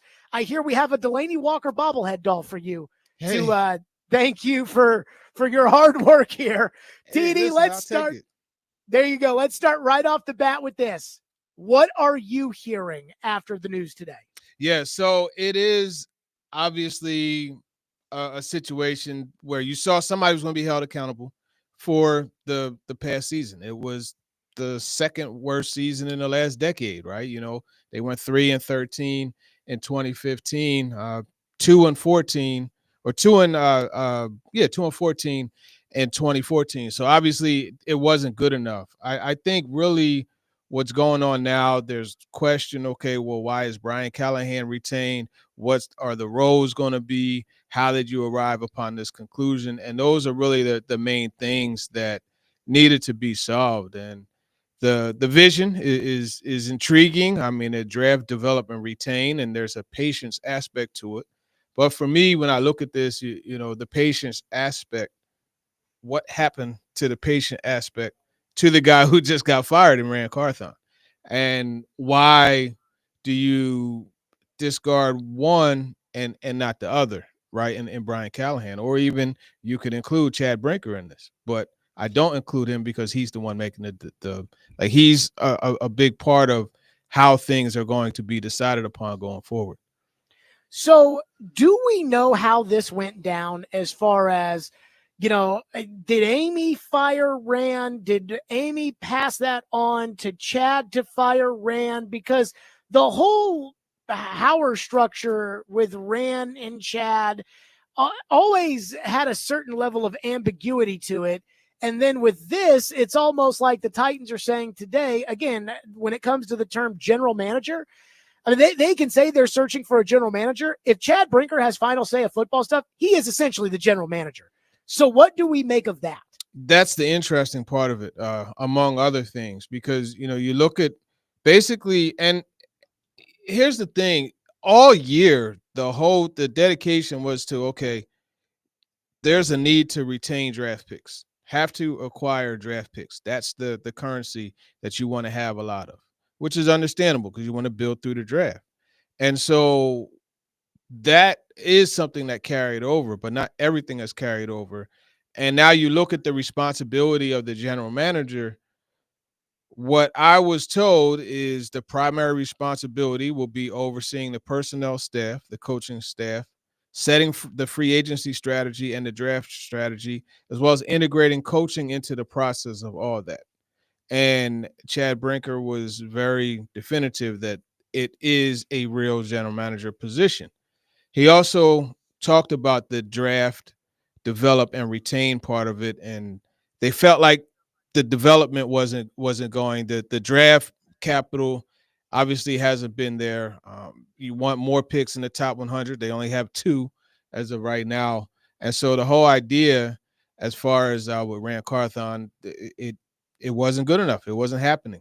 That's the understanding. That's the belief. And so when you look at that, again, it goes back to the patience. And there are good points in this, in that, hey, the best way to get better at playing football is by playing.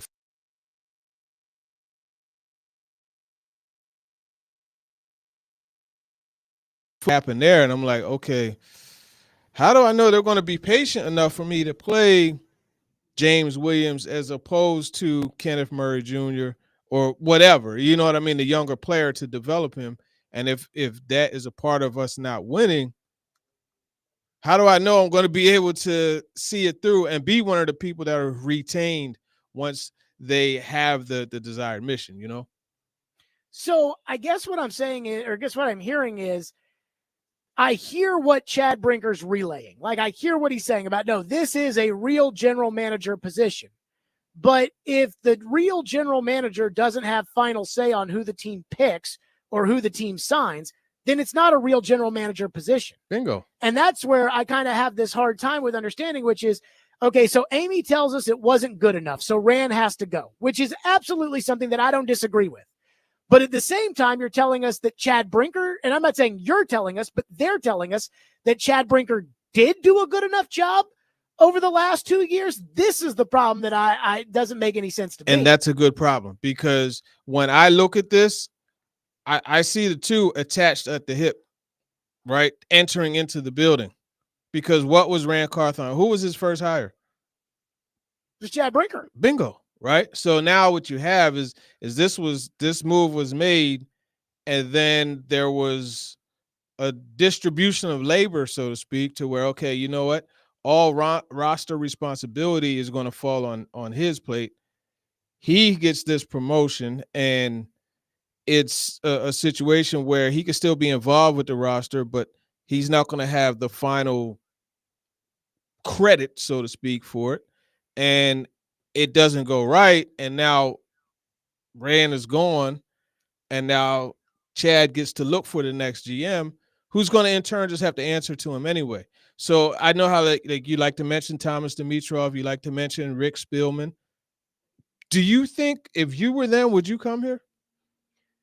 So I just said this before you popped on.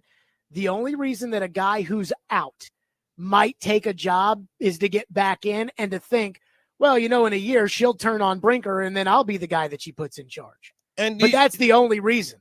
You know what? It's been a relay of things, so I can understand that thinking. I mean, you got Malarkey ousted by Robinson, right? And then Robinson is ousted, Vrabel remains, and then Vrabel is ousted, Rand remains, and then Rand is ousted, and you could see a relay of that. I could definitely understand that. I think it just really, and I said this on X, I mean, it's been the game of survivor there. And if you're able to play that game well, instead of winning $1 million, you win the position with the organization. And it's not stable right now. It's not. And, I tend to always look for the positive. I think the positive in this is that, you have a first round draft pick, the number 1 pick, you have money to spend. So that's how I would look at it. But if I'm a candidate, I'm like, okay, I understand that they want defined roles and that the roles are defined, but there's also a desire to be in lockstep and work together. But does that only apply the results? Like, the consequences, do those only apply if things aren't right? Mm-hmm. What it sounds like to me is it sounds like Chad Brinker wants to be in charge of the football team with none of the responsibility of if things don't go right, don't blame me. So it feels to me like we want a guy to come in here and set the strategy for the draft and free agency. Well, that is what the general manager does. But I get to pick who the players are. So I get all the power. But then if it doesn't work out right because we spent $100 million in free agency, then I could say, well, Johnny's the one who set the strategy. So blame him, don't blame me. Yeah, that's what this feels like. It does give you that feeling. Now, to Chad Brinker's credit, he did say that he has to do better as well. Look, we're going to see, because then I wonder, and we could get into later, like I wonder how this is going to impact options for the first round pick. Because, I mean, if I'm Deion Sanders and I'm looking at this, and I've already stated that I want to make sure my son's in the right situation, would this be a right situation? I don't think so. And the other thing is, there is no doubt. I was listening to Mel Kiper talk about this. The way Mel says is there is no doubt that Travis Hunter, in his opinion, is the number 1 player on the board. And if Travis Hunter is the best player, I mean, we talk about this with Shedeur about Deion, but Deion has said he's going to be looking out for Travis Hunter the same way that he's going to be looking out for Shedeur. Mm-hmm. And that's another thing to consider is imagine you have the number 1 pick and Deion is threatening that neither Travis nor Shedeur will go to your team. Yeah, that would be pretty bold of him to do that. But I mean, we've seen a lot of bold things happen. I think this is just this is a mess. It's a mess. I do understand that, like, it doesn't surprise me that someone got fired, but I felt like as if they were going to make a move. I felt like it was going to be the reset. That's what I felt firmly. It was going to be a reset, and you start clean. And that's not me saying, like, I don't think that I'm glad Brian Callahan is getting another opportunity. I think that he was put in a situation where it's pretty tough to succeed with everything going on. And so for him to be judged off of the 1 year, fortunately he was spared the a different fate than Gerard Mayo, than was Antonio Pierce. I guess what bothers me, TD, is this idea, and I know we touched on this a little bit about them being attached at the hip, but this idea of Chad Brinker, the guy that ran hired, who was ran subordinate, who got promoted in kind of this questionable fashion as to what he actually did when he got promoted. They depend on who you talk to at the Titans, but some days it was like, oh, no. All Chad does is all the things that aren't football related, like the field turf and the equipment and the IT, that's what Chad oversees, and Rand oversees football. And then other days it was, no, Chad's Rand's boss. Is this idea that Chad Brinker, I view Chad as a co-conspirator in this, and I feel like they're making this out to be like Chad is the savior of the problem, when, again, I thought he was lockstep with Rand the whole time. And if he was lockstep with Rand and what Rand wasn't doing wasn't good enough, then why is Chad's vision now going to be good enough? Do you see what I'm saying? Right, that's an excellent point. It's an excellent point. And frankly, if you look at this, the mission is essentially the same. Because again, the plan all along was to develop players, obviously, but to accumulate draft picks. And I mean, retain them too. You look, Jeffrey Simmons was signed, the first round pick, in the last 5 or so years that made it to a second contract with the organization. So it is interesting that, it's being announced as a brand new vision and a new direction that the organization is going. I just don't understand exactly how different this is from the past. And if you were betting on this and I said, TD, 1 year from today, will we be having the same conversation about a new management structure and a new vision for the future for the Titans? Or will Chad Brinker and Brian Callahan and whoever they hire be on their way? Which one would you put your money on? I would put my money on what you said. I think it's very, very likely that there's going to be a new direction next year, right? And what reason do you have? What reason do you have for faith that it wouldn't be? No, I mean, I you felt understand this what way I'm saying? last year, and I feel this way this year. Yeah, it's oh boy, Titans fans. I mean, hang in there. That's all I can say. TD is with us, 615-737-1025. We'll hear your phones at the end of the hour, as we always do. Now there's some stuff coming out. Kaharski had an article about Rand, and Derek Mason very strong in his reaction to that. I wonder what TD thinks about kind of the narrative that is about to come out. We will do that next. Stillman and Company, 102.5 again.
So stuff will start leaking out sooner than rather than later. And then sometimes all of it sort of leaks out once the guy's gone. Things started to leak out about, what players, about Vrabel and all this other stuff.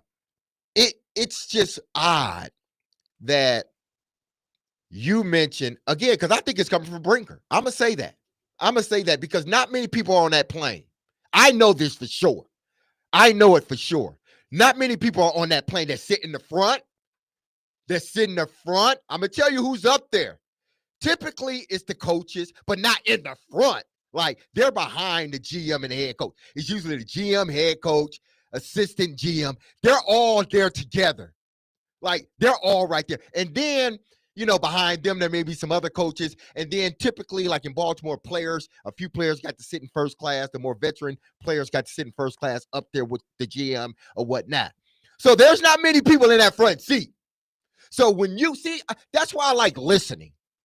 See, when you say, he falls asleep on the plane ride home, who knows that he falls asleep? It's only a few people, because there's only a few people. The pilot ain't saying nothing. The stewardess, they're not saying anything. So who is it?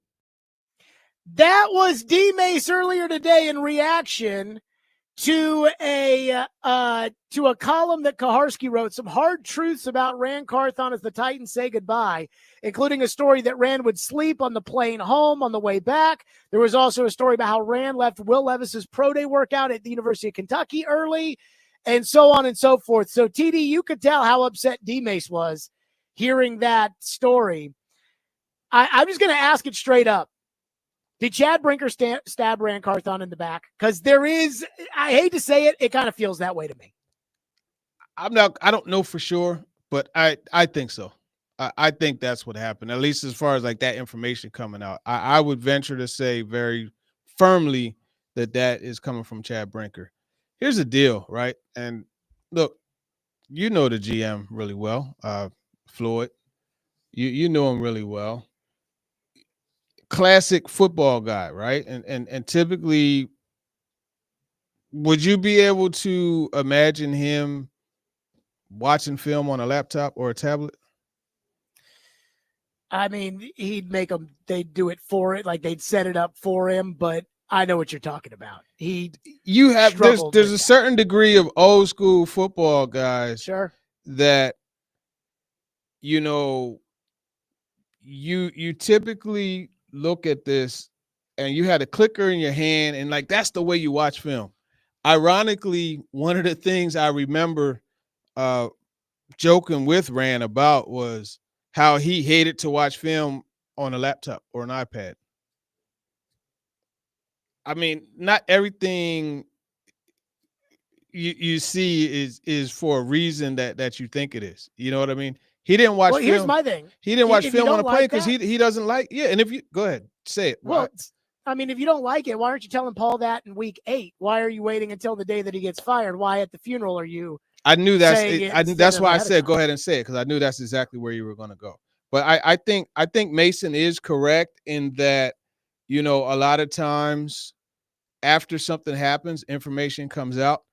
Look, I don't know who told Paul Kaharski that. It could be an assortment of people, but it had to be somebody like very well in the front of the plane. And for it to come out now, like I don't understand why it would come out now, other than to kind of defend what has happened. You know what I mean?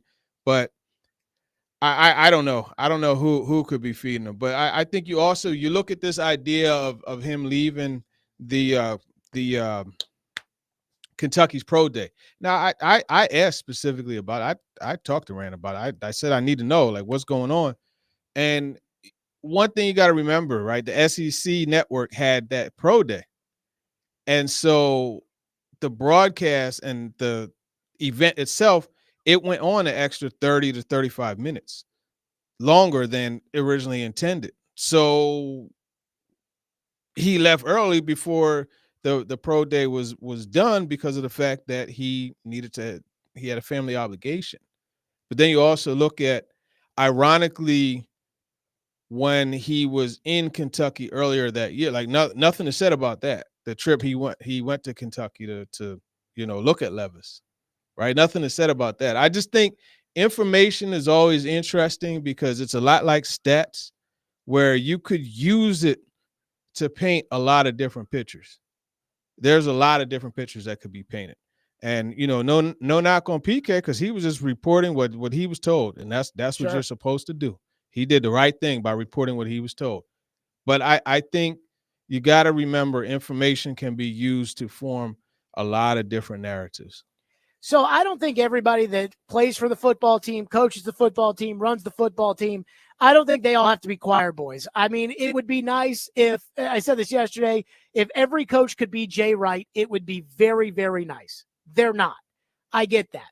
But at the same time, again, I'm just going to call it how I see it, which is this time last year, Chad Brinker was doing podcast interviews telling everybody about how great Rand Carthon was. Again, talking about how, I know we have the right GM. He's going to do incredible things in this league. And, he and I went over what we want in players, and we're just so in lockstep, he and I. It's just so great, blah, blah, blah, everything else. And now today, Chad Brinker saying that wasn't good enough. And so I find it to be one way or another. And again, I do think it's Brinker who's talking to Kaharski because I think Brinker, this is just me, TD, not you, not lumping you into this, but I think it has been Brinker who's been talking to Kaharski during the year. And I find it to be incredibly dishonest from Chad Brinker to this time last year tell me how great Rand Carthon is, and this time this year be telling Paul about how lazy Rand Carthon is. Because that's what it was. And when it comes to building a football team and doing this the right way, I'm not saying that the GM has to tell everybody everything all the time, but I think if we're building a culture, TD, I do think I want somebody who's got a little credibility and a little integrity to be doing it. And these are the kind of things that make me wonder, like, is anything these guys say, and Rand was a part of this at times, but is there anything these guys say, whether it's Burke, Nihill, or Brinker, that has a shred of honesty with it? And it's hard for me to believe you can build a team if you can't tell the truth. I can't give you a dispute to that. I mean, I understand fully where you're coming from and what you're saying. Now, I will say this. What I was told was that it simply wasn't good enough. There was a direction. There was an expectation of the role that they had, a very specific role specific to a profile that they were looking for, and they felt that Rand fitted. But apparently, over the past year, it deviated from that. I mean, I think that's really the best way that I could put it. Now, also what I was told is they still believe that he has these qualities. They still believe that it's true. When you look at the relationships he's able to build and that he has throughout the NFL, but for what they were looking to do, they didn't feel that it was a direction that they wanted to continue to go with him in order to be able to build what they want, which is a championship football team. So that's apparently why the change was made, where they felt they needed to go into a different direction and reevaluate where it was that they wanted to require of the general manager, and that's where this new role is birthed from. That's what I've been told. And I also kind of have a hard time. Yesterday, you asked Callahan about what Brinker's role in all this was, and Callahan said Chad was involved in all of it. All three of us all along, we worked on the same things. So when it came to the offseason that wasn't good enough, and the drafting and the developing and the signings and all this stuff that wasn't good enough, TD, Brian Callahan told us Chad was just as involved in this as Rand was. So again, I don't understand why Brinker is blameless in all of this. Well, here's the thing. Again, Brinker, he said that he has to be better. So he's accepting blame on it. I wouldn't say he's not accepting blame, but he's not being faced the consequence, right? Because I mean, if you look at all this, right, Chad Brinker won. He won. He's not taking any, he understands that the organization has to win. He's probably next on the chopping block if, Callahan doesn't fall on it first, but he won.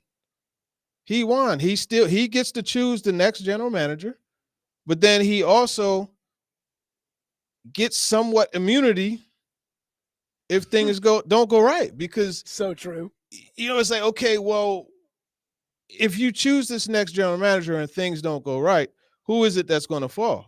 Is it going to be the next general manager?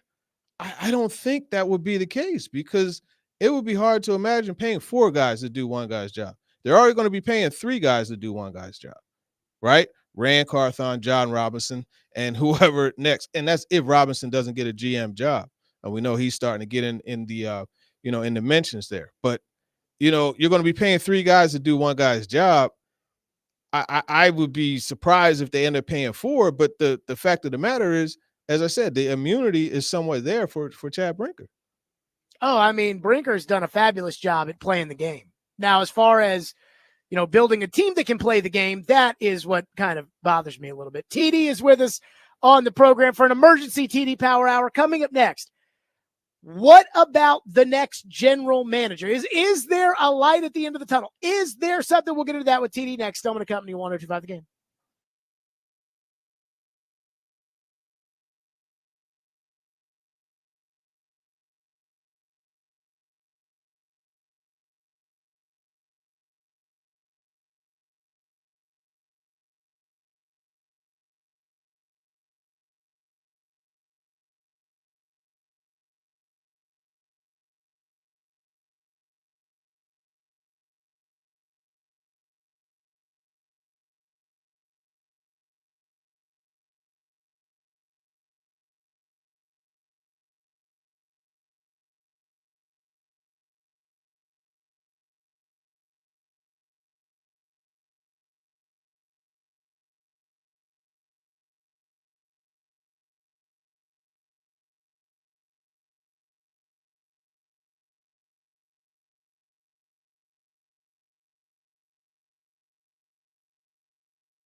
from assistant general manager to president of football operations seems to me like a pretty nice jump here from year one to year two.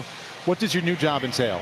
Yeah, it is. It's a great opportunity for me. I look at my role as just I'm here to help bring our entire football staff together and make sure they have everything they need to succeed in their respected roles. And so I'm involved in a lot of things. My background is as an evaluator, a scout, worked on the salary cap. So I still help Rand Carthon and Brian Callahan in those areas. But my day-to-day responsibilities deals with cap management, data analytics, involved in football information systems, communications, just everything you could think of when it comes to the football operations. That was Chad Brinker last year trying to explain what he actually did.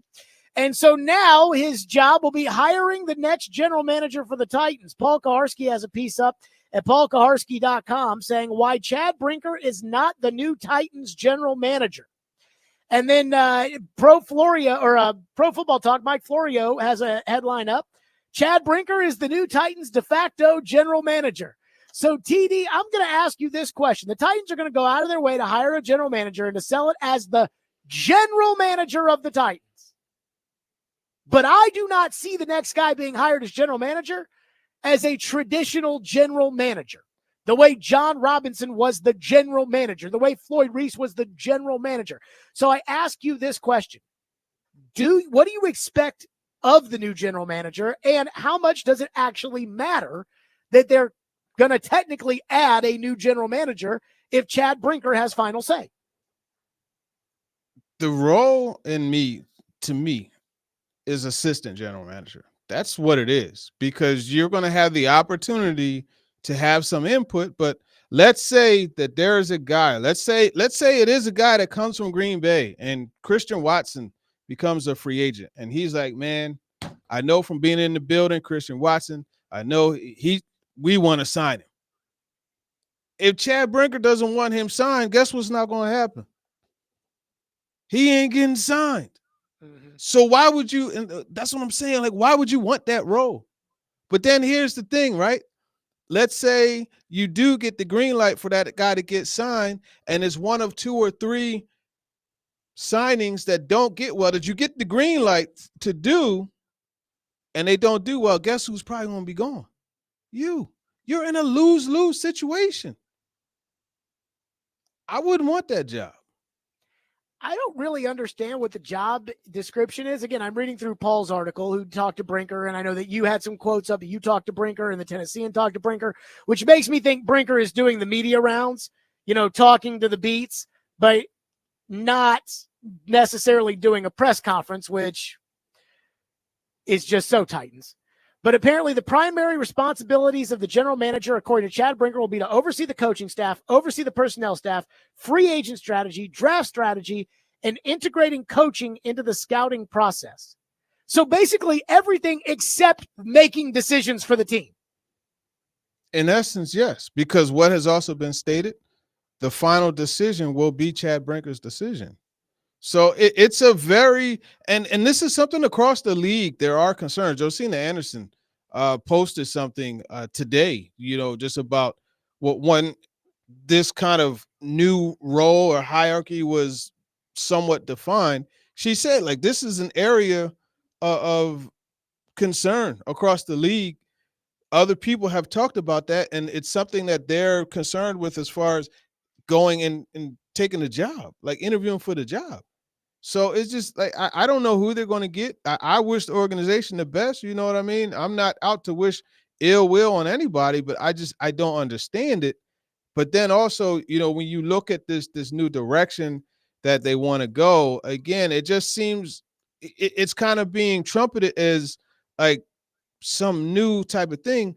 Everybody wants to draft good players. Everybody wants draft currency.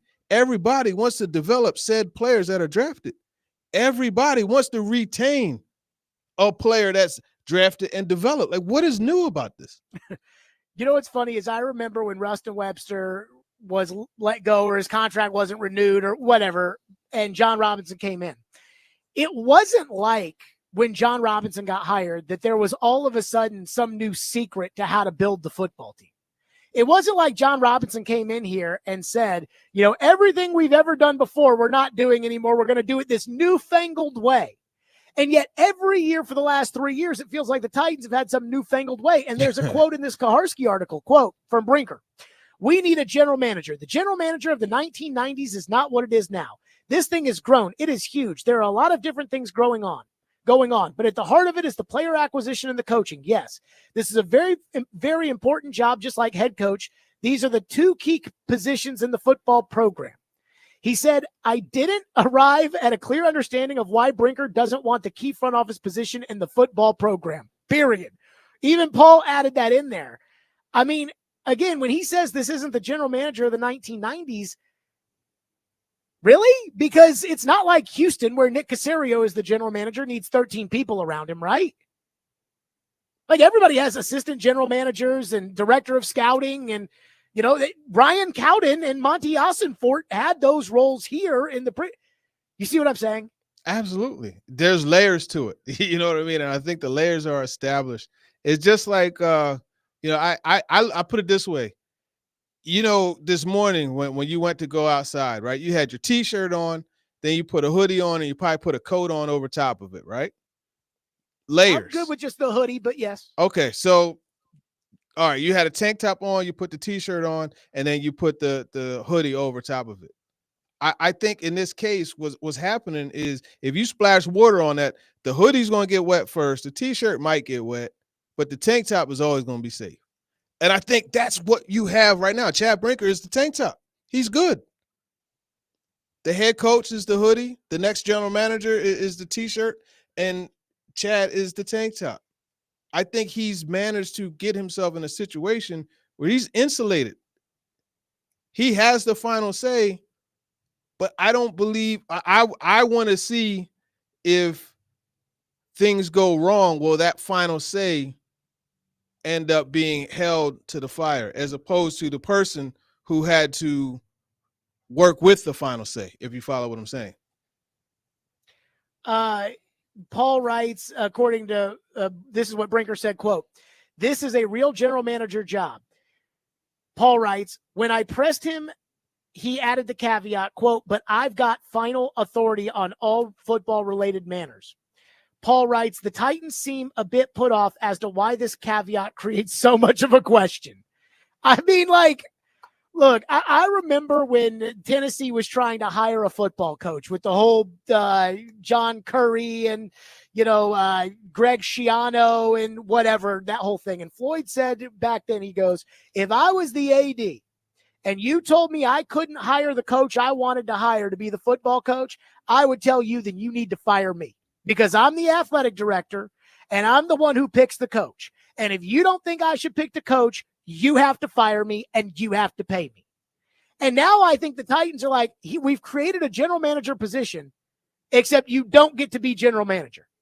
And then Paul again wrote, the Titans seem a bit put off as to why this caveat creates so much of a question. Because it's stupid. That's why.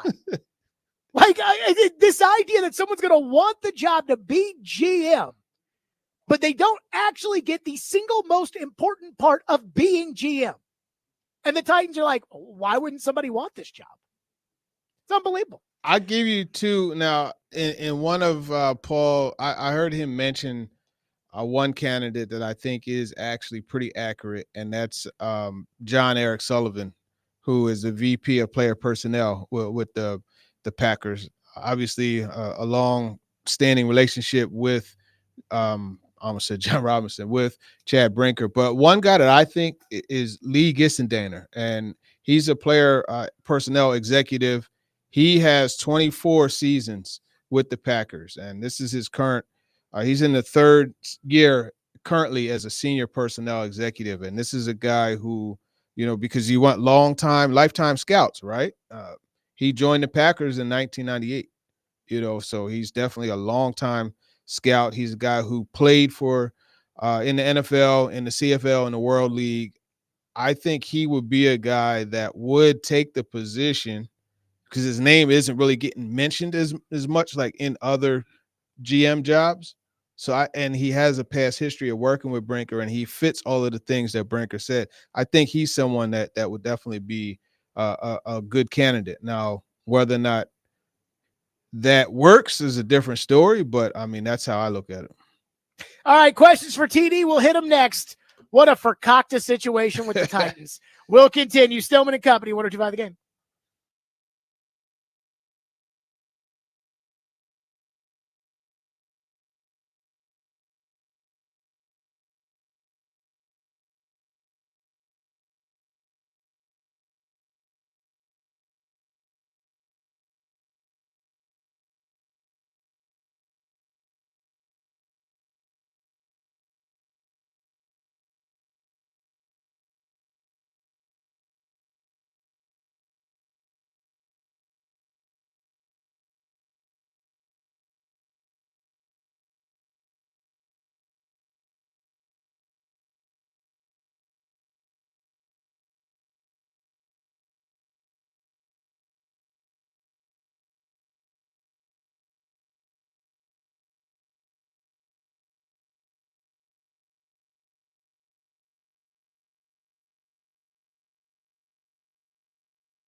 Stillman and Company, TD is with us for the TD Power Hour, an emergency edition. It is time for questions. TD, do you have a thought or do you want to go to the phones? To the phones. Phone line driven by WilsonCountyHyundai.com. Cedric is going to kick us off. Cedric, you're on with TD. Go ahead.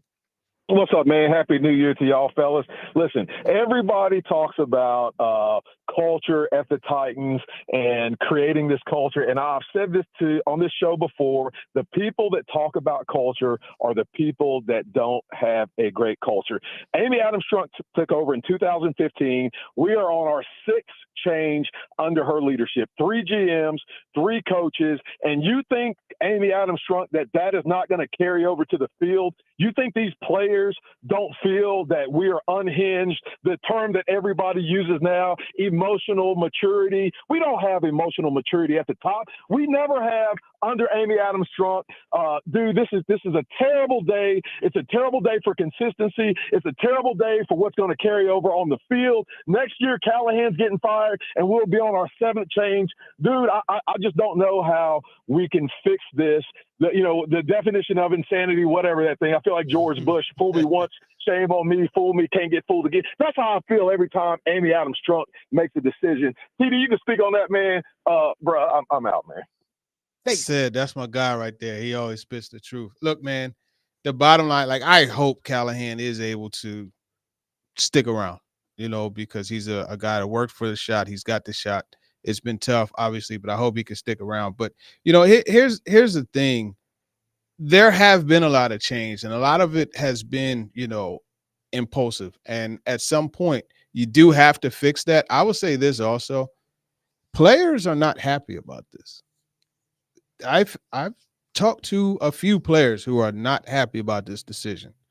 Obviously, they're going to do what they have to do to stick around and play, but they are not happy about that. So to his point about it kind of filtering into the locker room, there you have it.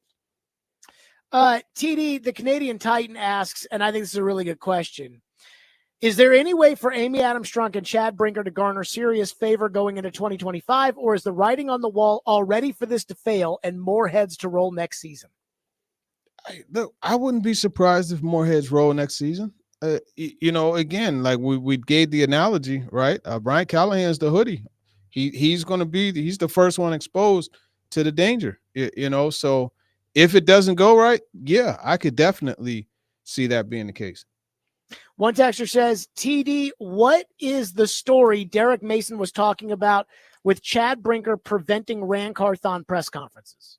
Okay, so he didn't prevent a Rand Carthon press conference. Here's what happened. Trade deadline, the DeAndre Hopkins trade happened, and then, the trade deadline came and went. I said, look, man, like, they got to have a press conference at some point. You know what I mean? They didn't. So I requested Rand and Chad Brinker because my goal was to do a story on the direction of the organization, right? Because I felt fans needed to know. Like, they needed to know, okay, were they throwing the towel on the season? Were they – I eventually found out that the whole goal was to acquire draft picks. That's why the Ernest Jones trade happened, et cetera, et cetera. But I wanted to do a story on it with their feedback. Rand agreed. Chad didn't. And I was told that it wasn't the right time. So, I mean, there was an attempt to get them to speak. That's the story. What's funny is Kaharski said that Rand wouldn't talk, but that Chad would talk. And that obviously was clearly not the case. Let's go to Mike in Gallatin, who's up next here on the program. Mike, thank you for holding and waiting. Go ahead. Hey, guys. Thanks for taking my call. 2 quick questions. If hypothetically the new GM comes in and he's not a fan of Callahan, which I understand that that's probably not the direction they want to go, can they not turn around and continue to fire him there, which would continue just to make this mess even messier? Second part of the question, do we think having the number 1 pick in the draft what was the ultimate decision process in this, but they didn't want to give that responsibility to Rand? If it was the 4th or 5th pick, it would be a different story. I'm just as dumbfounded and confused today as I was all season. Yeah. Well, look, that first one, that's a good statement. I think they could very well fire the coach, and this is why I said. And Jared, you know me, the listeners, you all know me. I'm never one to be like, hey, fire somebody. But in my opinion, if you were going to do that, you got to throw the whole bucket of water out. You don't leave a trickle of it that's still possibly contained. And to the point now, if this doesn't work out next year, now you're firing a coach, and now you're starting to cycle over. You're never lining things up. Do we know how much Brinker was involved in the hiring process with Callahan? I don't know how much, but I know he did have something to do with it. So that is kind of like a feather in Callahan's cap, so to speak. I mean, here's what I'll say. I wanted Rand Carthon out. I didn't believe. I didn't want. If you had given me the option of Rand's out but Brinker stays, or Rand and Brinker stay, I would take Rand and Brinker staying. This half measure, I think, pisses everybody off because it's on one hand, I mean, it feels just like Rand's a scapegoat. That's what it feels like. That it wasn't like, hey, Rand, what you did wasn't good enough. It's just we lost and people are mad, so it's your fault. When, again, all you guys did for a year was tell me about how close these guys were all working together. Well, if they're all working together and it all sucks, get rid of all of them. And if they're working together and the results stink, but you think there's really something there, then hold your ground and keep them. But this idea that one guy screwed up but the other two didn't is bullcrap. Bingo. Collaboration and lockstep worked and was acceptable and applied until this losing season. Because the collaboration and lockstep works when it's good. Like it applies. Everybody, we're all collaborating in lockstep when it's good. It's going bad. Guess what? Let me get my arm from around you and push you out. That's what happened. That's what happened. And again, kind of feels like Brinker stabbed Rand in the back. I mean, and again, not that I care, but I guess what I would say I care about is, again, if you're going to build a good football team, you talked about the players, because one texter asked NTD if you could say more about how the players feel. Are they mad Rand was fired? Are they mad Chad was in charge? That Where's Rand was the players' fired. frustration coming? That he was fired. Okay, if you're going to, like, the players do matter in this from the standpoint that, like, if you're going to preach, teamwork and togetherness and integrity and honesty, and then you're going to have the lead dog stab the other guy in the back, that's hard for me to think people are going to get behind. Yeah, I mean, look, they're going to do what they got to do regardless because they're professionals. They're going to go out there and do. But like, as far as that intangible type of, it does make it a little more difficult, right? To have just like that 2019 team. You know what I'm saying? Like to have just that, like, hey, damn the stats. We're just going to go out there and we know Derek's going to get the ball. AJ's going to get a couple catches, but we're just going to do what we got to do to win the game. Because for the team, that's what it's about. It is a little more difficult to build that when you're not seeing that, throughout the whole organization. One texter says, TD, what do you think Callahan's involvement in this when it comes to Rand is or isn't? I don't think Callahan had anything to do with it. And that poor man, God bless Brian Callahan. I think he's the most honest person over there. God bless him, because the way he was put out there to speak on different things, because that's a part of why I requested Rand and Chad, because I'm like, man, Callahan is being stuck out here having to answer for stuff he has no control of. You know what I mean? But then also, God bless Brian Callahan for being sent out there. Hey, how are you going to have this man give his end of the season press conference and you didn't even talk to him? Like, how are you going to do that? The owner was already back in Houston. When he said that, I just stopped and I looked. And I'm just like, I can't hide my emotions on my face. I know if he looked at me, he probably was like, this dude right here is about to blow a gasket. Because I really was. It's crazy. Yeah. I mean, again, it's a mess. TD, great stuff, as always, for the emergency power hour, and we will talk soon. All right, man. Appreciate you. Yep, TD joining us as he, I would say, always does, but today's a Tuesday, but it was the emergency power hour. Barry Trotz, because of the news, he will join us tomorrow, as will Trevor. And with Trevor, we will get into the number one picks in the draft and all that kind of stuff, coming up with the Titans, because the draft is actually a real thing. Coming up next, though, Chad Brinker wants you to know something. We'll get to it next. Stillman and Company, 102.5 The Game.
Stillman and Company, 102.5, 106.3 The Game, streaming live on Twitter, Twitch, YouTube, and Facebook Live. We are live from the Busy Bee Plumbing, Heating, and Air Conditioning Game Nashville studios.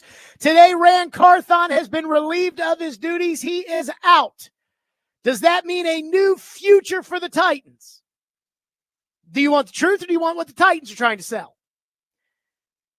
The truth is no.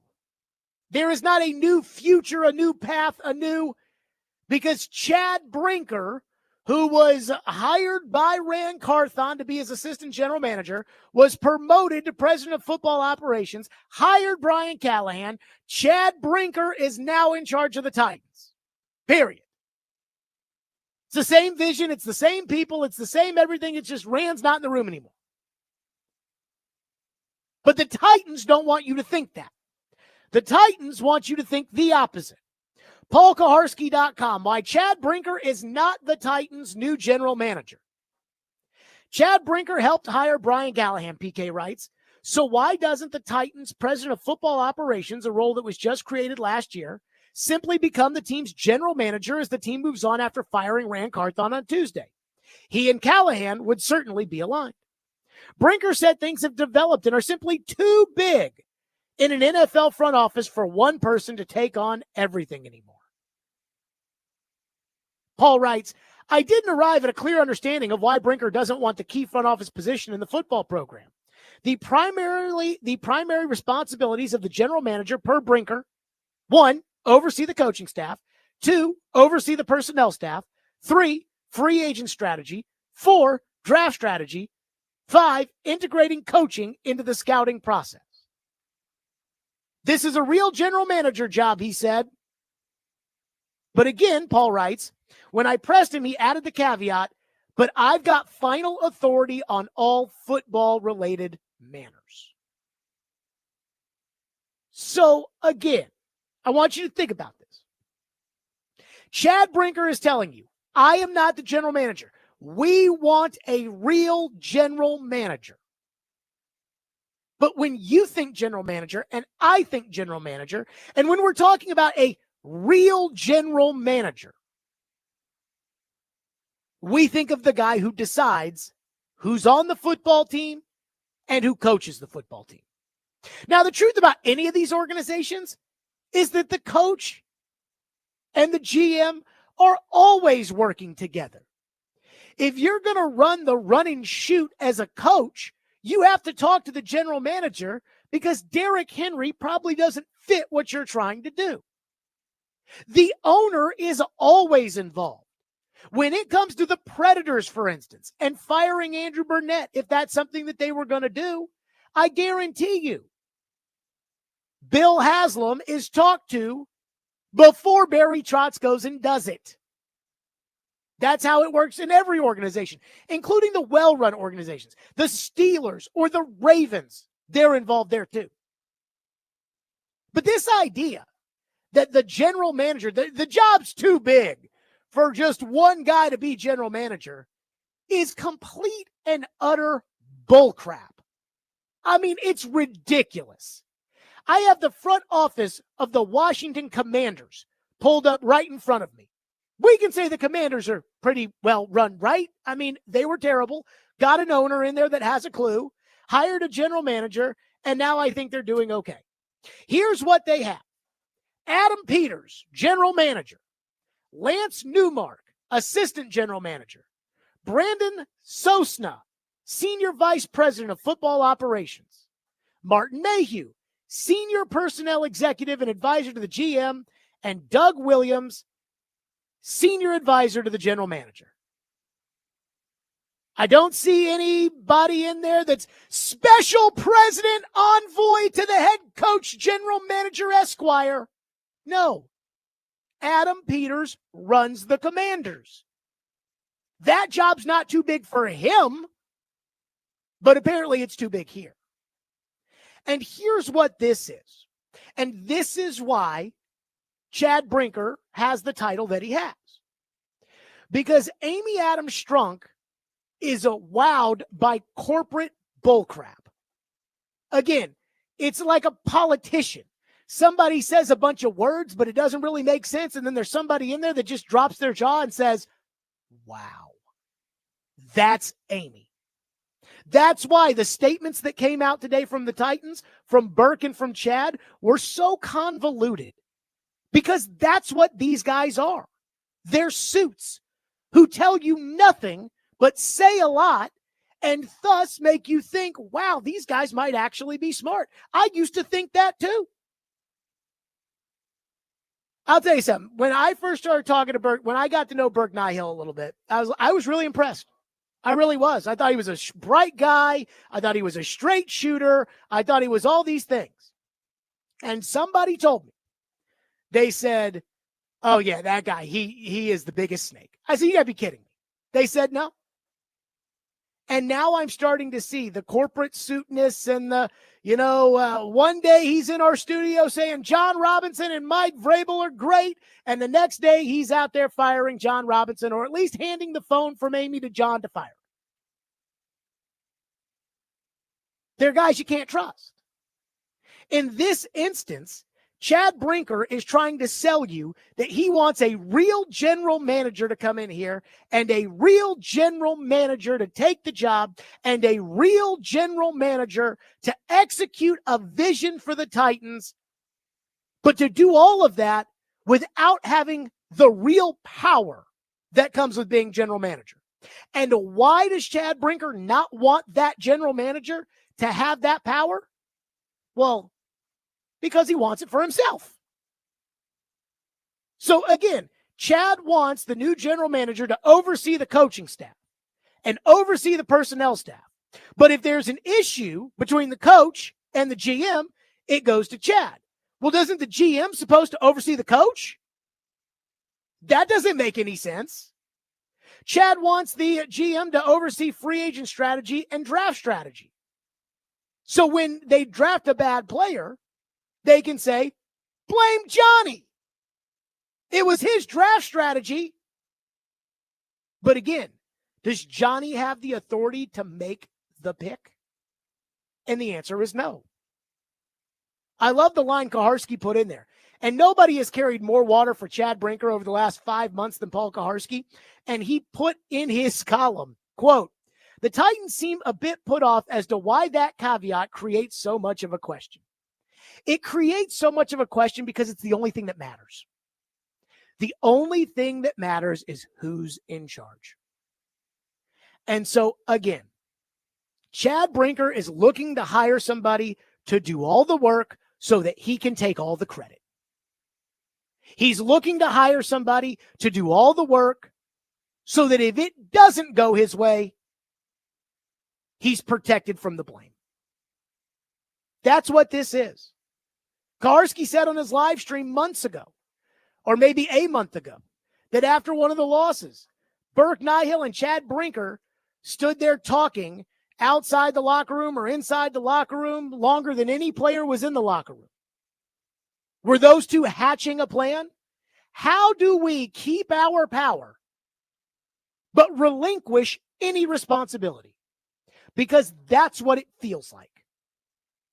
Again, Chad Brinker wants you to know he's not the general manager. He doesn't want to be the general manager. He just wants all the power of being general manager. And that's what they're doing. Again, this is amazing. And it's so incredibly transparent if you're not a moron as to what they're doing. Blame him. It was his draft strategy. Yeah, who was the one in charge of him? Well, me. But don't blame me. I didn't do the draft strategy. He did. What a freaking joke. 615-737-1025 is our phone number. If you want to weigh in on that, we can. So I have a Hail Mary that if this GM thing is going to work, I think there's a guy out there that could do it. I think there's a guy that could fit the puzzle piece of what they're looking for. Because again, anybody who's actually worth a crap as far as being a general manager is concerned, they're not going to want this job because it comes with no power. As TD said, it's really an assistant general manager position, but I think there might be one guy who could do this and who might actually be able to help the team. And I'm dead serious about that. We'll get to that next. Stillman and Company, 102.5 The Game.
I mean, it's going to take some time, and we're going to work really hard. And you just never know where this can go. But we understand that there needs to be a little patience involved in building a roster. It's going to be focused, methodical approach where we're trying to get first downs before we get touchdowns. But maybe our quarterback develops into one of the great young stars of our league. You just never know what can happen. And at the end of the day, Ray and I talk about this all the time. When you come into an organization, you identify what needs to be fixed. You hire the best before anybody else does, and you develop an obsession with winning immediately. That's what we get paid to do, is to win. So that's there's no. As we approach this season, we're doing everything we can to assemble a roster to allow us to compete at the highest level. That was Chad Brinker talking about we got to win immediately. Instead, they lost immediately. And now Rand Carthon's out and he's in. Like an episode of Succession or something. One texter says, sounds like Brinker's being the typical boss that got put in a management position he didn't deserve. So I do have the Hail Mary option that might be able to save the Titans. We'll get to that in a second because Joe texted me and said, you got to read what Nick Suss wrote in the Tennessean. So apparently Chad Brinker, and again, they're doing the media rounds. Brinker talked to Paul, Brinker talked to TD, Brinker and Burke Nihill. And again, this is a buddy system if I've ever seen it. Those two might as well be holding hands, Burke Nihill and Brinker. And Ian, if there is anything that I can guarantee you, it's their asses are next. Think so? If they're locking arms like this, then Burke, who has tried to avoid the football stuff for years, Burke's out at the net. They're next on the chopping block. Yeah. The Amy Strunk. Be interesting to if they go Carthon or Brinker, is the next kind of blame game. I don't know. You mean Burke or Brinker? No, well, I guess maybe. Oh, I guess I was thinking Carthon's already gone. Or did I say Carthon? I meant Callahan or Brinker.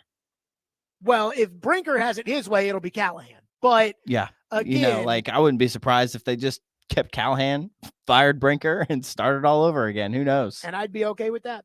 So here you go. Here's some of the quotes from this Tennessean article. Quote, we're going to be a draft and develop organization, Brinker told the Tennessean in an exclusive conversation. What does that mean? First of all, stop. I don't need you to explain to me what that means. Every team in the NFL is a draft and develop organization. In all seriousness, how did the Patriots get Tom Brady? They drafted him. How did the Chiefs get Patrick Mahomes? They drafted him. We're going to be a draft and develop organization. Every team is a draft and develop. How did the Bills get Josh Allen? How did the Bengals get Joe Burrow? They drafted him because you can't get Joe Burrow if you don't draft Joe Burrow. We're going to be a draft and develop organization. What does this mean?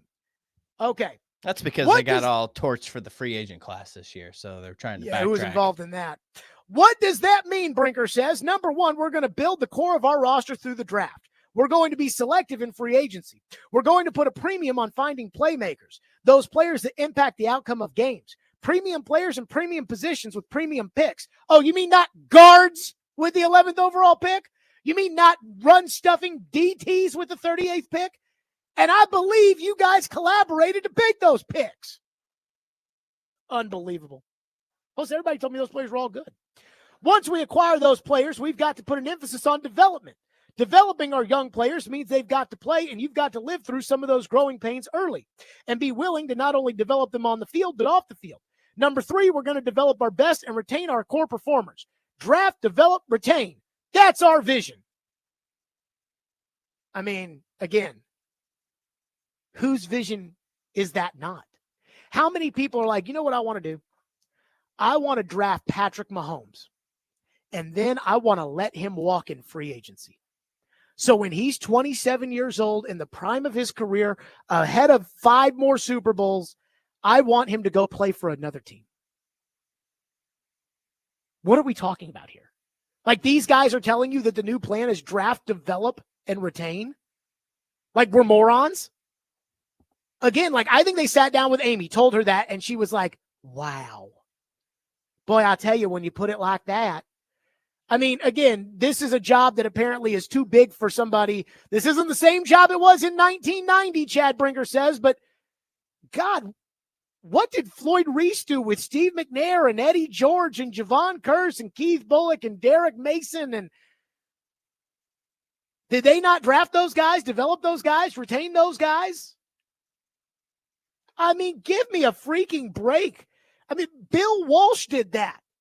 They drafted Joe Montana. They drafted Jerry Rice. They developed them. Like, oh my God, what just a clown show. In the article, it says, per the terms of Carthon's dismissal, Brinker now has final say on the Titans' personnel decisions and will serve as the tie-breaking vote in situations when a consensus can't be met. He's also the person in charge of hiring the next general manager.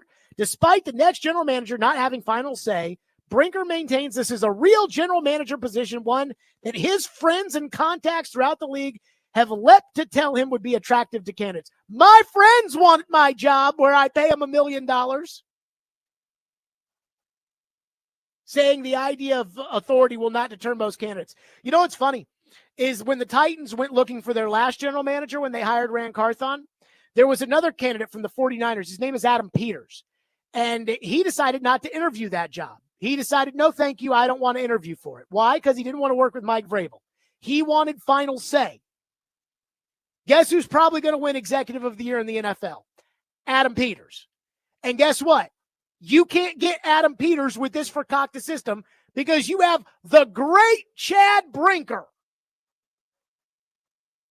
Because him and Berg Nihil are in cahoots. They have to be in cahoots. They have to be selling snake oil to Amy. And again, I hate to say it, but Amy's probably, if she's not the worst owner in the NFL, it's only because Jimmy Haslam couldn't help himself with the Deshaun Watson contract. Brinker says this will not deter most candidates. Talking about him being the one in charge? Yeah, okay. Brinker brought up the patient point several times. He says he can't guarantee the Titans will be able to turn from a 3-14 team into a contender overnight. Drafting, developing, and retaining a team, after all, is a years-long process. He calls draft picks currency and says it's really important to start home-growing superstars instead of trying to attract them in free agency. He pointed to his roots in Green Bay for proof of how this philosophy works and to the general managers who spread this philosophy to places like Seattle and Kansas City as proof of its replicability. By the way, it should be noted, Andy Reid took the number one team to the playoffs, the number one pick team to the playoffs in his first year in Kansas City, and Pete Carroll took Seattle to the playoffs in his first year in Seattle. But, hey, don't want to ruin your story there, Chad. Currency. Sounds like John Robinson talk there anyways.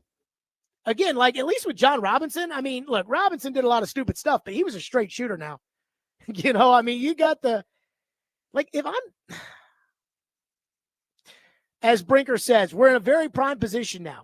It's a disappointing year. Nobody was good enough. We've got to be better. We will be better. We've got a chance to really flip our franchise. We just have to do a better job of being disciplined and how we've got to approach our draft strategy and our free agent strategy and all the things that go with that, because this is a proven system.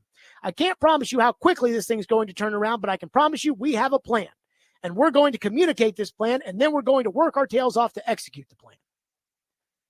Again, this idea, they're going to try to tell you like it's new now, but it's the same people. Like, were you not in on the Tavondre Sweat pick at 38? A non-premium position with a premium pick, which you're saying you can't do anymore? Were you not? Were you pushing against that? And I'm going to say this. If you're going to throw Rand under the bus the way you did, we assume, with Paul Kaharski by calling him lazy for sleeping on the plane flights back, if you're going to throw him under the bus off the record, then you might as well throw him under the bus on the record by saying, hey, I didn't want to take the guard with the 11th pick. Rand did. I didn't want to take the DT with the 38th pick. Rand did. I wanted to draft Brock Bowers. He didn't. But this half measure of calling Rand lazy to Paul Kaharski and then turning around and pretending like, no, everything they did was good. We just fired him. But we need patience now, fans, is not going to fly. It shouldn't. Let's go to Zach, who's up next here on the program. Thank you for calling in. Zach, go ahead. Hey, Jared, got a quick analogy here. I feel like with this Titans franchise, I have rewatched my favorite movie of all time, Goodfellas, for 4 years in a row now.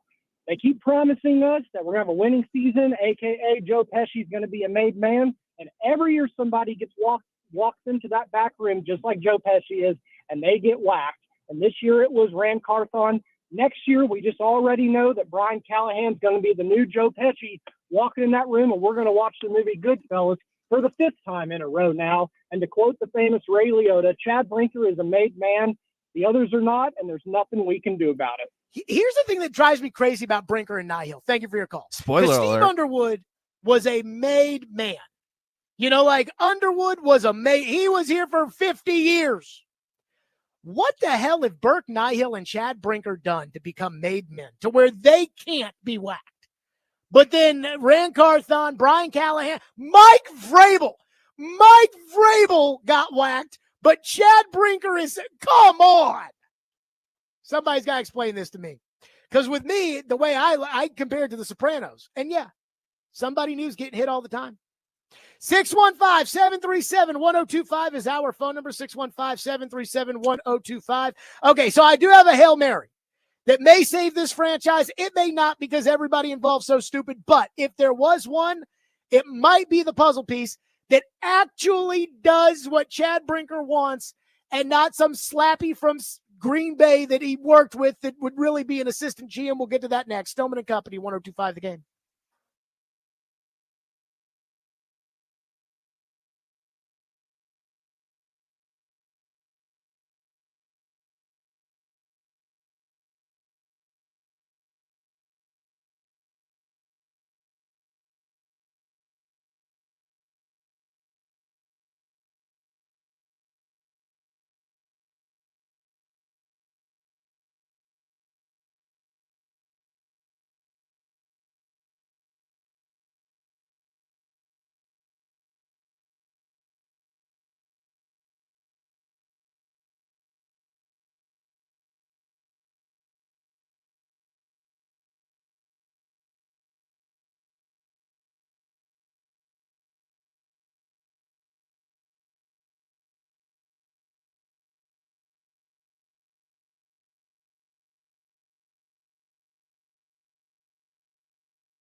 As I've said time and time again, I will never shy away from saying that I have extremely high expectations for our football team and really our entire organization. I expect us to build a team that is going to have sustained success and bring Lombardi trophies to the city of Nashville. I am confident that we have put the right pieces in place to bring that goal to life and build a future that Titan fans will be proud of. That was less than a year ago, and now she's fired the GM, and the guy who she promoted that day to president is now in charge, even though he was here for all the bull crap that led to the last place finish. So the Titans are hiring a general manager. And again, there's a lot of talk about who they should look at. Kaharski has an article. Some guy I've never heard of, John Eric Sullivan with the Packers. Makes sense. Again, hey, it's like TD said, if you get the GM job of the Titans, you're really getting the assistant general manager job. You're not really getting a GM job. Brinker's the GM because being the GM means power, and Brinker has it. So forget about being GM. I only care about the Titans being good again. That's it. And I don't think Chad Brinker is going to lead them to that. If I was a betting man, I'd bet against it. But I am hopeful that they can figure it out some miraculous way, somehow. I mean, after all, Amy Strunk has kind of shown her ass lately, but she did get it right because miraculously they called Floyd, who got them John Robinson. So can there be another miracle? And I think the only way to do that is if they absolutely hit it out of the park with the GM hire, and at the same time, the guy who takes the job is humble enough or accepting enough to not go, my guy, my pick, my draft strategy, my team, my everything, which is really hard to find in the NFL. So for them to be good in the immediate future, they're going to need a miracle, almost like retaining an onside kick in a game. If they have any shot of doing it, the guy I would hire to do it is Mark Dominic, the former Tampa Bay Bucks general manager. That's who I would hire. And I'm going to tell you why. Because I don't think someone coming in who's never been a GM before, learning on the job, while quite frankly, the other two guys in the room are learning on the job and everybody's playing protect your own ass, I don't think that's going to go very well. So if they go get Johnny Joe, who, smelled jocks in the laundry room with Brinker at Green Bay, you know what that's going to happen. You know how that's going to end.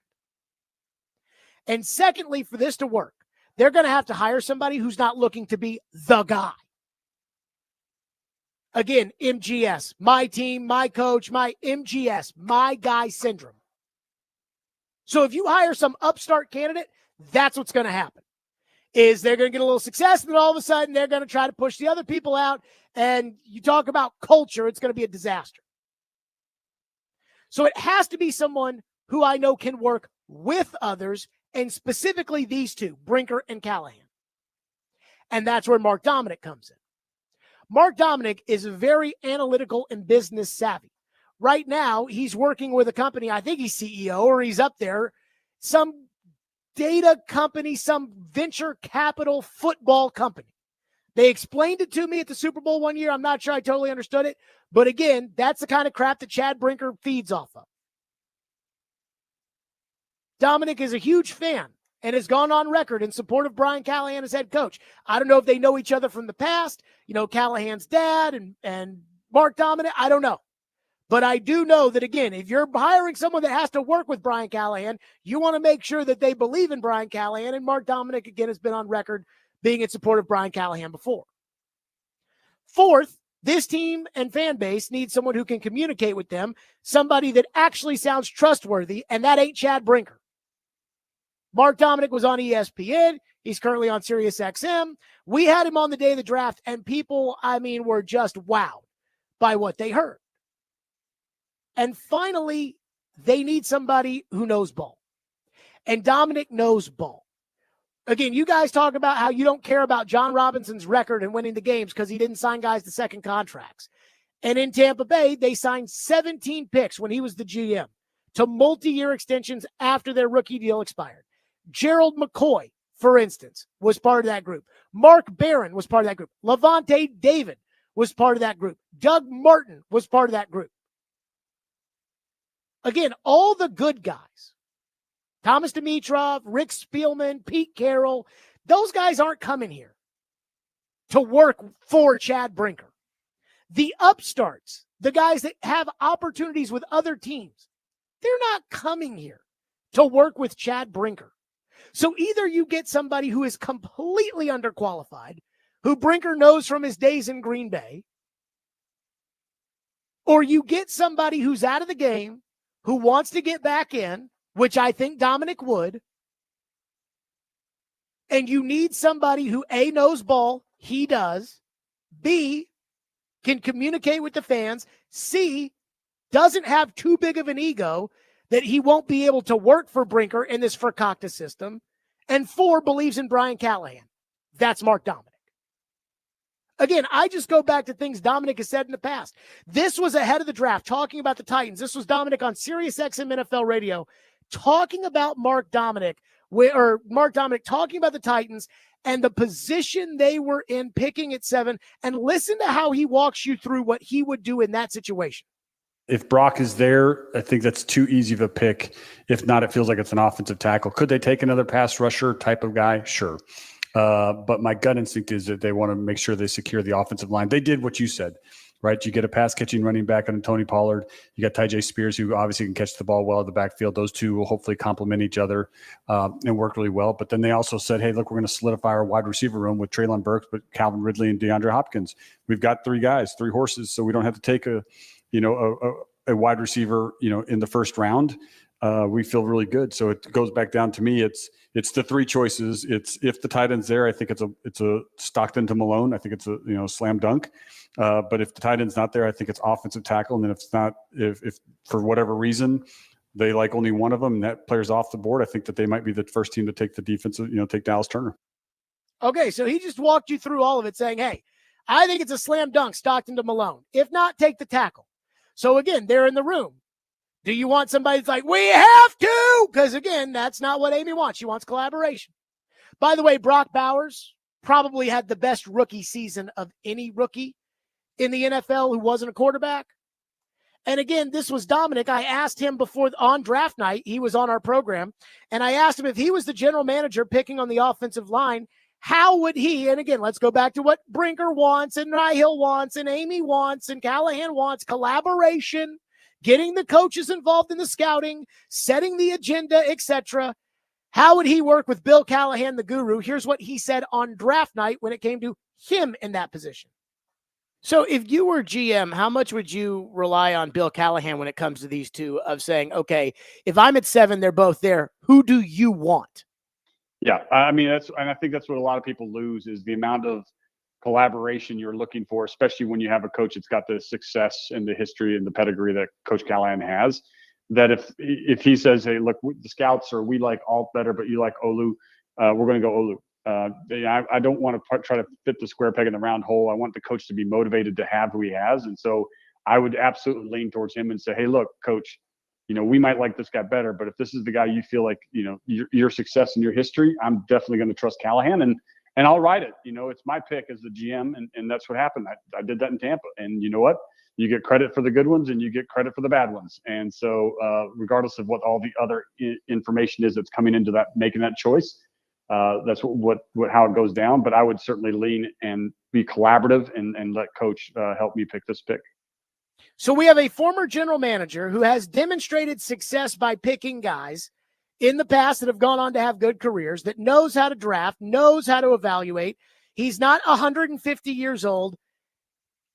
He can collaborate. He believes in Brian Callahan, and he doesn't have an ego, and he can probably figure out a way to do what it is Brinker says he's looking for. That's who they need to hire. And the hope could be that he could get them on the right path, and he and Callahan could get it right, that where Brinker can sit up in the box with a suit on and drink Mai Tais and celebrate how smart he is. Because that's really what Brinker wants. He wants to do as little work as possible and to celebrate all the success that he will claim that he earned. Dominic's the guy who's done it. I am texting with another general manager candidate, and he was texting me about, wow, you saw them firing. And I said, I don't think you'd want this job. With Chad Brinker being the true GM, you're going to have to get somebody, again, Dominic's out. You're going to have to get somebody who is going to be willing to really be an assistant general manager while having the title of GM. Because Brinker's the GM. 615-737-1025, which is our phone number. Somebody says in the YouTube chat, Dominic's record was 28-52. Number one, ask him about it. He'll explain how they got there. But here's the other thing. You're not going to get a guy with a good record. Those guys want to be in charge. You have to lower your expectations when you're not giving somebody a real GM job. All right, we'll hit some phones, but there is a development that I have just been tuned into by the same person that told me Rand was getting fired. I'll share that next. Stillman and Company, 102.5 The Game.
I know you and Rand, you guys talked every day, as you said, but what was the involvement like for Chad Brinker? Like how did that work? Chad was involved in all of it. Chad's he's scouted before for a long time. That's what he's done. His background is in personnel. It's in scouting, but he's also got unique experiences, in the business side of it with his time in Green Bay, and has a really good feel for what the structure of an organization should look like. And yeah, it's really been the three of us sort of all the way along, from the time I got here and all the way through the season is we've all sort of worked on the same things, and Chad has his responsibilities and Rand has his and I have mine, and we all come together and try to make the, whenever decisions are made or whenever we need to do something, that we're all on the same page, and we have been all year. That part's been really, really fun for me. I've enjoyed that part because I think Chad's got unique experiences, unique perspective, and so does Rand. I think they're both really unique people. I'm glad we have them. That was Brian Callahan. So I have some sourced information. Apparently, Brian Callahan will now meet with Chad Brinker tomorrow or Thursday, and who knows how that will go. It is Brinker's team, and Callahan doesn't have any control whatsoever going forward, for whatever that means.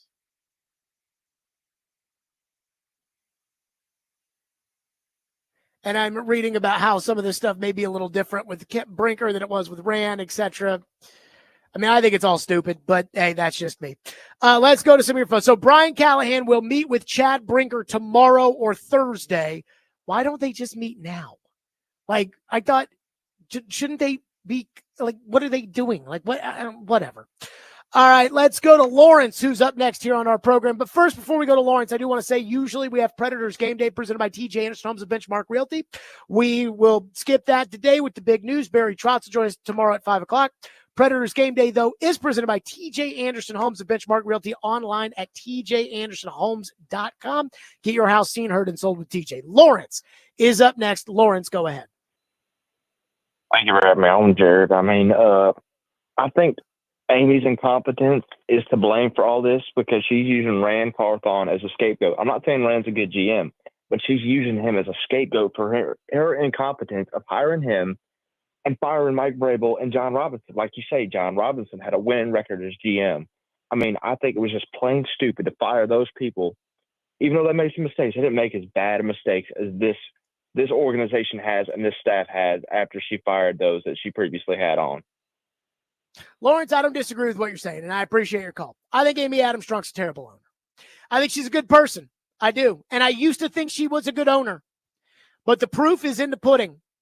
And this dysfunction and this bull crap, it lies at her feet. This constant mafia-like who's in, who's out, it all lies at her feet. She owns 66% of the team. It's her team. It's her mess. And today I kind of tiered the owners, and I have 5 different tiers. We'll go over this probably at length tomorrow. Elite ownership, good owners, cheap owners, hurt their team owners, and chaotic owners. And there is no doubt to me that Amy Adams Strunk is in the mix with the chaotic owners in the NFL. Where every year, again, I call them the dumb teams. The Browns, the Jets, the Giants, the Raiders, the teams we laugh at. And that's you. But these teams can actually hold press conferences. Jacksonville did something stupid yesterday, but at least their owner got on a computer, their gazillion-dollar owner got on a computer and actually talked about it. That won't happen here. But they'll tell you how great it's going to be. But there's no doubt this all lies at Amy Adams Strunk's feet. If Amy Adams Strunk had come out today and had done a video with Mike Keith and she had said, I screwed this up and we're going to get back to our roots, a traditional model, I'd say it's the greatest thing ever happened to the Titans. I'm not a Rand Carthon fan. I am not shedding any tears over Rand Carthon's dismissal. But the idea that the guy that pumped his tires, Ian, can we get that tire pumping from Brinker? Is now the guy who's going to fix it means either he's as incompetent as Rand or he's a liar. And I don't think you can win with either. This was Chad Brinker. I don't have time for it. Okay. Just give me a little bit. Rand is a tremendous person as far as an evaluator and the relationships he has around the league. And we really wanted to allow him to flourish in that role. Rand brings in a lot of good people, and that's something that this organization can be proud of first and foremost. I do know we have the right GM. Rand Carthon's going to do some great things. He and Brian Callahan just kind of getting this team together. There's a lot of excitement around it. Hope is a powerful thing. We're hopeful that the fan base sees that and is excited about what we're doing now. That's where all of our hope as Titan fans has to be lined up with. Robbie has the pregame show. That's next. We'll see you tomorrow, too.